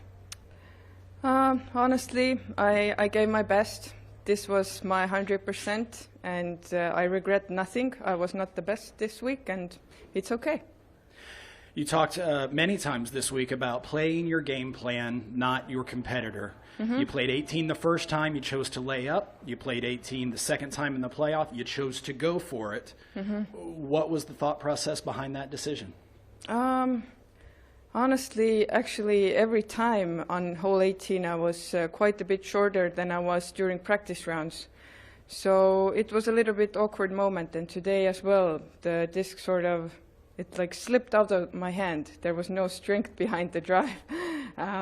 So yeah, it was a no-brainer. I didn't want to risk going OB, and then because also Natalie had a short drive during the round. So I knew she's going to probably lay up, and it's going to be a playoff. I mean, yeah, it was just about how short or long the drive is. You and several other players have talked about fatigue setting in at this point in the season. Mm-hmm. You're able to find 100% effort today. Now you've got a little bit of time before the Throw Pink Championships and then, of course, the Tour Championships. What are you going to do during that time to rest and recharge? Probably a couple days without disc golf, get my blister healed. I've been feeling a little bit off. I think because of the cold weather, I have a sore throat. And I think a lot of the other players feel the same way. I mean, it's been a rough week. I think everyone needs a little bit of time off from disc golf. And then hopefully we are all ready to attack the courses during Throw Pink and Pro Tour Finals. When do you intend to head back down to warmer climates? Actually tonight, because Silver is playing an event next week. So I'm going to be there to support him and practice myself in the warmer weather, hopefully. Thank you for putting on a show today. Best of luck as the season comes to a close. Thank you. And wow, so humble and so professional and well composed, everything we expect and we've grown to love about Kristen Tatar. And she just said, I didn't have my best this week. We talked about it even as recently as yesterday about the blister that was on her finger, on her throwing hand. And as she said, a little bit of fatigue is certainly in play this late in the season. Just 2 events left, 2 of the biggest of the year, but 2 events left. Anything else you take from hearing from our world champion? She is still an incredible player to beat, even at her worst days. Kristen is so much at the top of her game at the moment. So all these players, it's been a long season. They've played a ton of disc golf, specifically in this last month and a half. And everyone is looking forward to this break, but I'm sure Kristen's going to be thinking about a few shots during this round and what could have been. But what an effort from her. Specifically, hole 18, we saw them play it in regulation. Both of them chose to lay up. I mentioned nobody had gone for the birdie on 18. And then to see the way that even if her drive was short, she steps up to that challenge of trying to go for the green, put the pressure on Natalie. So that was just an incredible way to finish, and to see her just an inch short from making that putt for birdie. I mean, it was outstanding performance from both of these players, and that's the game of golf. You're going to have a winner, and you're going to have somebody taking second place. That's just the name of the game. Well, and let's not forget, she did come into today's round one behind, so she even had to claw her way into forcing that playoff, and then had to hold off the likes of Paige Pierce, who also had an incredible round and came up one short of getting into a three-way playoff. Such an impressive display of golf out there today, and tenacity from all of them. Kristen Tatar, with this, does also move into that #1 spot and maintains it for the Disc Golf Pro Tour for the 2022 season.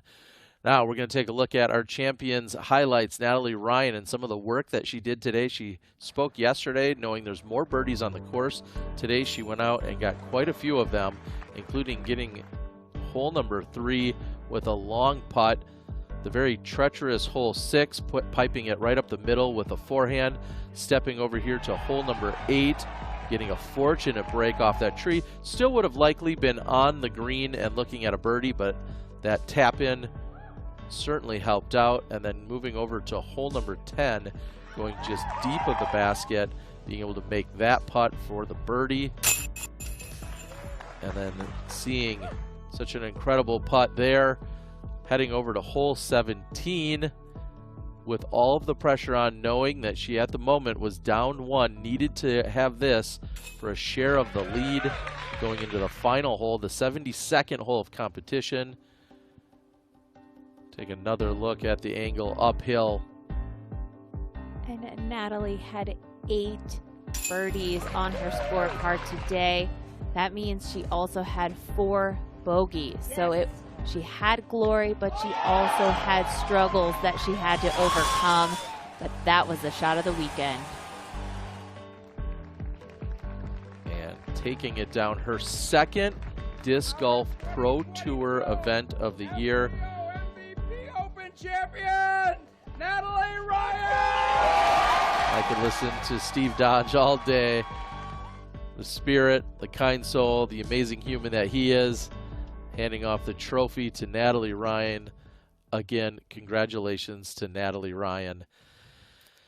Wow, I don't even know where we go from here. We're expecting a battle on the MPO side, but that's a little bit later. We're also seeing that the standings and how the Pro Tour has shaken out, some big jumps throughout this weekend, some big jumps throughout the last couple of weekends that's been taking place.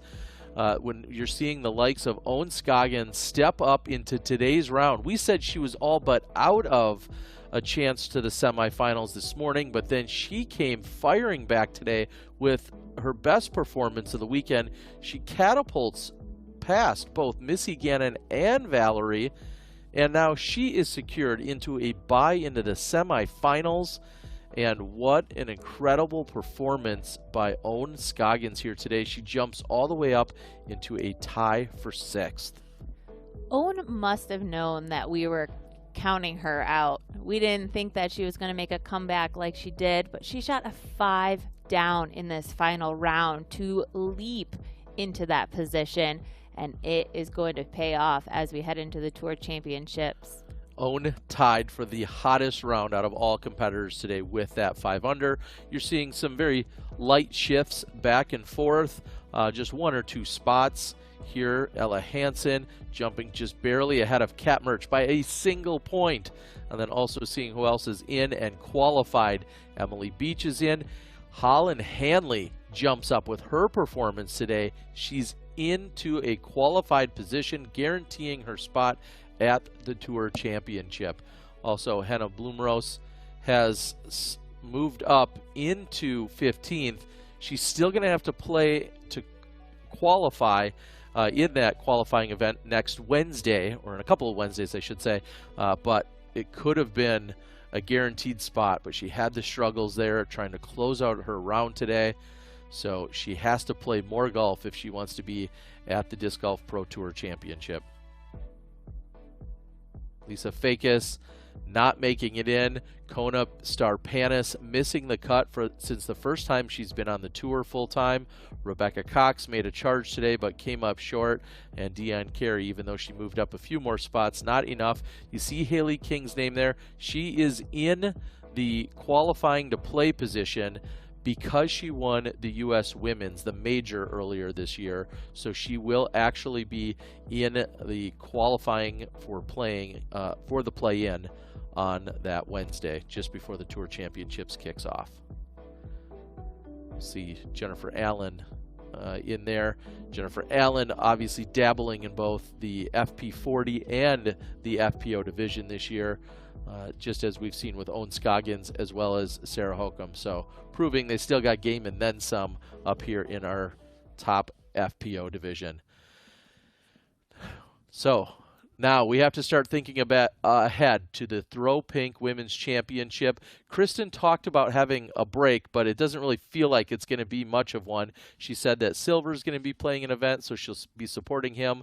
But we have Throw Pink and then another 4-day event in that, and then we head to the Tour Championship. Val, at least 7 to 8 more rounds of competitive golf this year still ahead. Yeah, now what? And some big tournaments to finish the season. And we know that the Throw Pink Championship, we're playing out on the Winthrop course. It requires all of these technical shots that these players have developed through the season. And there's that little bit of fire happening right now with Kristen not winning this event. She's going to get some time to take a break and hopefully come back stronger when we head to that event. And with that event, we're seeing October 6th through the 9th. That's when we're going to be bringing you all of the live coverage right here on Disc Golf Network. That's all part of your subscription, so make sure you go out and subscribe if you're not. I know some of you are watching us for free on YouTube today, but if you want all of the action from the U.S. DGC along with the Throw Pink Championships, you need to be subscribed. We'll give you all of the action every single day, plus bonus content and coverage will be available. We saw, of course, you can go ahead and use that code. Pause your screen if you need to get your QR code. And if you're a member of the PDGA, that also gives you a 50% discount for your Disc Golf Network subscription. I don't know where you've been. If you haven't been watching the action for the last 3 days so that brought us to this incredible finish today, I don't know what you've been doing with your time. Well, it has certainly been a really exciting end to the season. We know that Kristen Tatar has been on top, and the skills that she has brought to the table is only going to further the game for women's disc golf. And to see everyone pushing it to their limits and to have the best conditions in this final round. I mean, what a battle, starting with the rain in the first round, then the wind, resulting in our players shooting over par scores, some of the worst scores that we've ever seen. That was a challenge. Round 3, things are a little bit easier with the wind, but then the final round, I mean, to see all those hot scores. Look at the hot rounds. I mean, several players at 5 under par. Natalie Ryan at 4 under, tied with Holland Handley. So many players making moves. And then to know that the next event to final the season, the Tour Championships, there's going to be a whole lot of action similar to what we saw today. And there's a huge paycheck at the end. And it could be anybody. We've seen how great they've played here in the woods. It's going to be very similar to what they're going to play out in Charlotte at Nevin. Yeah, there's a reason Big Money Missy came to terms last year with what she did, setting the single season record for FPO winnings at more than $67,000. So impressive.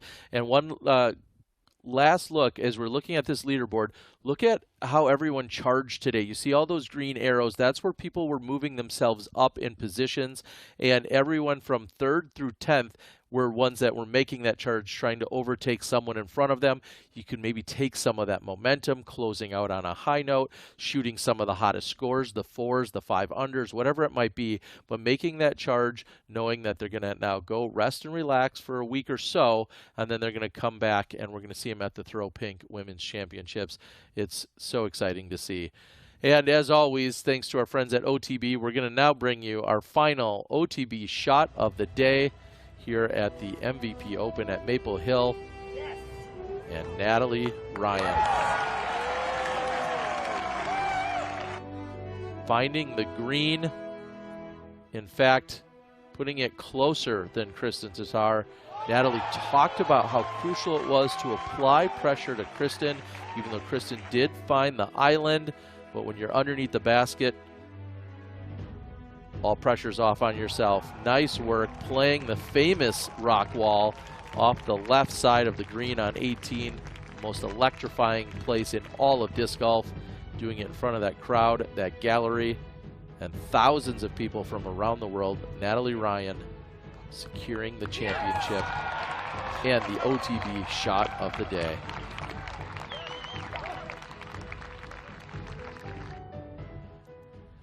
Val, you've been on that 18th green, and it is awesome. We see what they're doing on 8, what they're doing on 14. Everyone so ecstatic out there on the course. And I can't think of a better place to win an event than right there at Maple Hill. How special Steve Dodge and his entire family have made it. Also, the beginning of the Disc Golf Pro Tour, and all these years later, still providing excitement. Yeah, and I know how excited the crowd is, and there's a reason that they sit and spectate on hole 8, hole 14, and of course our finishing hole on 18, because there's so much drama that can unfold.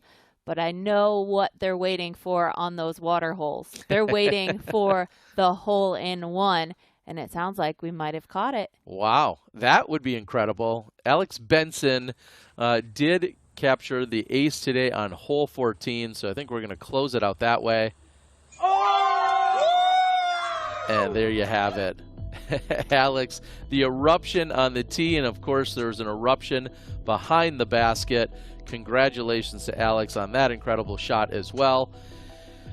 This afternoon, it won't be long, we get a very short break before we're back with you for the MPO side. That's coming to you at 2:15 Eastern.